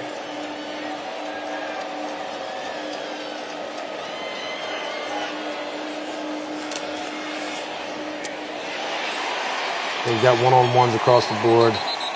Run a quick little slant route. Middle of the field's wide open. Look at the middle of the field right here. That's a gain of 17 yards and a first down. And you've got outside leverage here. There it was. Here he is down here at the bottom of the screen. Yep. Nice job. Touchdown.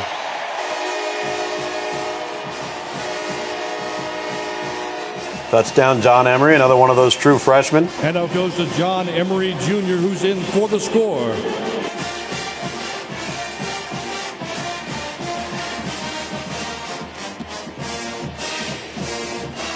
drive by the backup, Miles Brennan. I'm going to hand it off to number 4.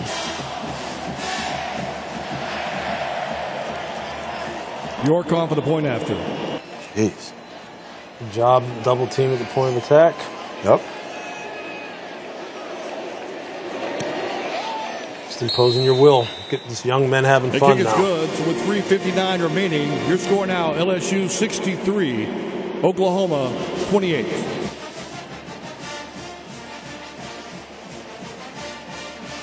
I'm a tailgater tailgating to get to my tailgate. But you're so busy watching me tailgate that you don't see the one in front of you. And if you cheaped out on your car insurance, well, it might not pay for this. So be better protected with Allstate. Tampa Bay, are you tired of high car payments? Hi, I'm John Marazzi. At Sun Toyota, we have trucks and SUVs, 0 down $229 per month. Mid-size cars and minivans, 0 down $189 per month. And economy vehicles for an incredible 0 down $129 per month. Plus, you get our $5,000 Advantage Club and a real nationwide lifetime warranty. Toyota.com.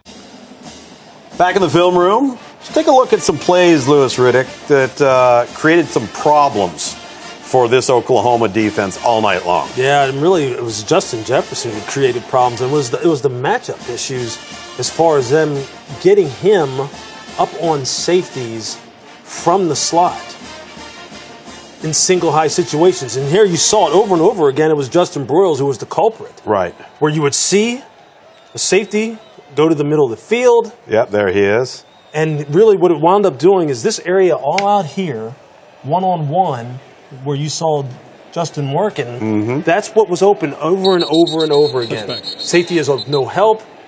It's an easy read. It just is. It's almost like stealing. It really is. And they exploited it all night long, Tom. Some banks, it seems like they're going at the speed of yesteryear, but not here. This is Capital One, where you can open a new savings account in about 5 minutes and earn 5 times the national average. This is banking reimagined. What's in your wallet? Grubhub and No Kid Hungry are feeding the 1 in 7 kids who live with hunger. Join us, round up your change, and donate with every Grubhub order. Order and donate today. Fourth quarter winding down, just under 4 minutes. LSU up 63-28 in the semifinal of the Chick-fil-A Peach Bowl here on Film Room. It's ESPNU, Louis Riddick, Tom Luganbill. Been with you the entire way. We'll be turning it over for the Fiesta Bowl later on this evening. Bobby Carpenter, Emmanuel Acho. We'll take you the rest of the way in the film room here, hoping to have a much better contest for them than we've had here tonight.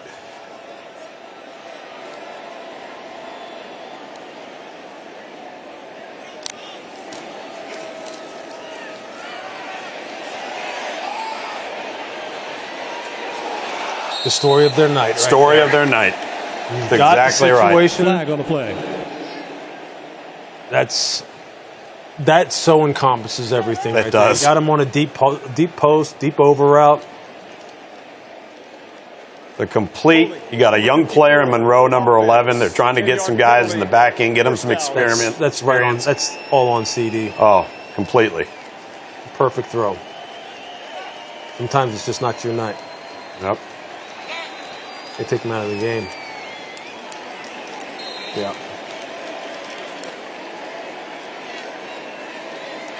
That's a shame.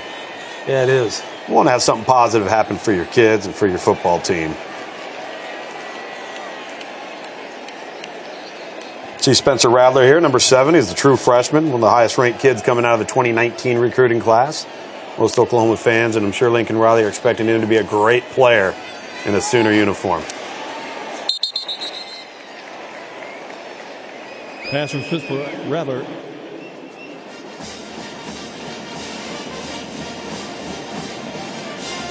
Hazelwood on the catch. They've always gotten good production out of the quarterbacks. Well, It's at least second recently. down. Sure. Baker and Kyler and Jalen.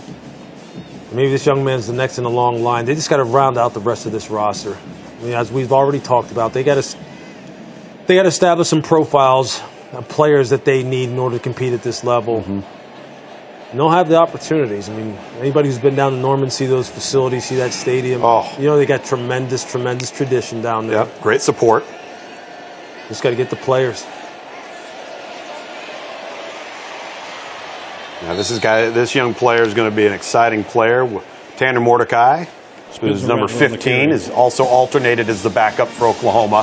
He, too, a good player in his own right, and depending on the transfer portal, as we always hear about, and who wants to compete, Oklahoma seems to be very, very healthy at the quarterback position.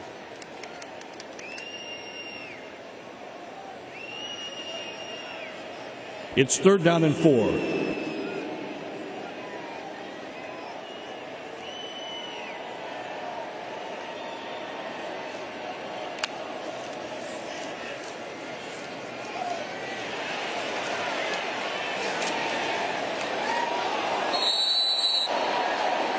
Good job of escaping the pocket. Really was. Throwing back across his body. Yep. You can see the sign. You can see why people are excited about him. Yeah, you look at this skill set here. He kind of takes the front door, but then keeps his eyes downfield. Get your shoulder square, side arm it. Yep. Changing arm angles, I think, is so big, especially at the collegiate game. That's right, because it allows you to find even more throwing windows. And that's what the great quarterback coaches will tell you. Yeah. It's not about height. It's not about putting it over people. It's just about finding throwing windows. Right. And we've seen shorter quarterbacks have great success at the highest level. That's not an impediment anymore. That's not a reason to not draft someone anymore. Right. These routine plays like this.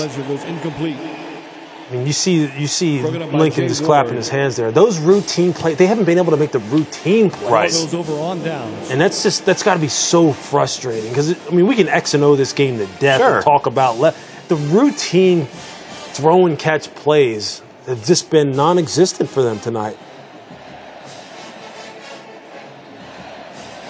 I love Lincoln Riley's demeanor, though. I think also one of the reasons why he's been so successful is he's an original air raid guy. Yeah. All right.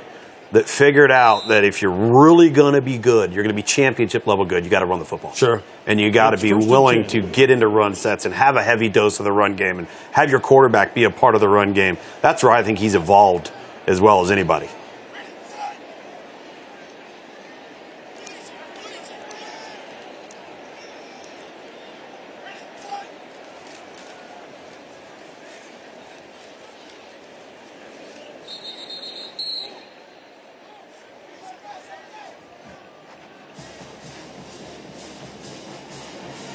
One of the things I'm going to do if I'm the recruiting coordinator and the assistant coaches, when I'm reviewing this film, you're saying where do you go as far as evaluating the football team when you get back to Norman? Mm-hmm. What I'm saying is this: I'm going, how do we find a bunch of Kenneth Murrays?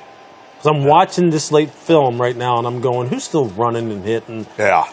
And still playing as if the score is 0-0 and trying to make sure that what they put on tape we remember. Mm-hmm. And number 9 is doing that. When you're down in the fourth quarter. Yeah, because there's nothing to play for besides the name on the back of your own jersey, really, at this point. Absolutely. I mean, that's really where it has to start. And he's doing that. Because I can't emphasize enough, anybody who's played sports knows when you're on this side of a butt kicking, it's hard.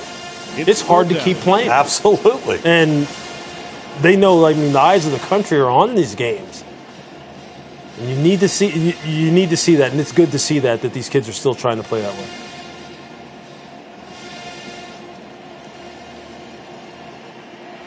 How happy is LSU that they hired that guy in your upper left-hand corner? I'll tell you, Ed Orgeron deserves a lot of credit because he hired good people. He knows what his strengths are. He maximizes them, and he lets everybody do their job. How about that? How money was the hiring of Joe Brady? How money is that? How about the unsung hero, though, Steve Ensminger? You've been in the profession for 40 That's years, right. and you set your ego aside and you say, what can we do to make the program better? Sure. That's that man big time. right there. That's big time. Yep.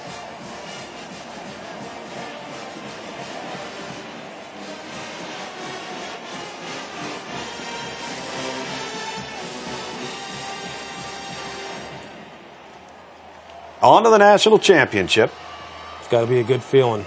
Boy. That's the end of the fourth quarter and the final score of today's game. A lot of work The being LSU put in by these kids going all the way back to spring ball, winter conditioning. It's a lot of work to get to this point. You know, it's funny because what have we talked about in college football for 10 years in the offseason? Is LSU going to change their offense? Is LSU going to actually come out and get in 4 and 5 wides? Are they going to change their offense?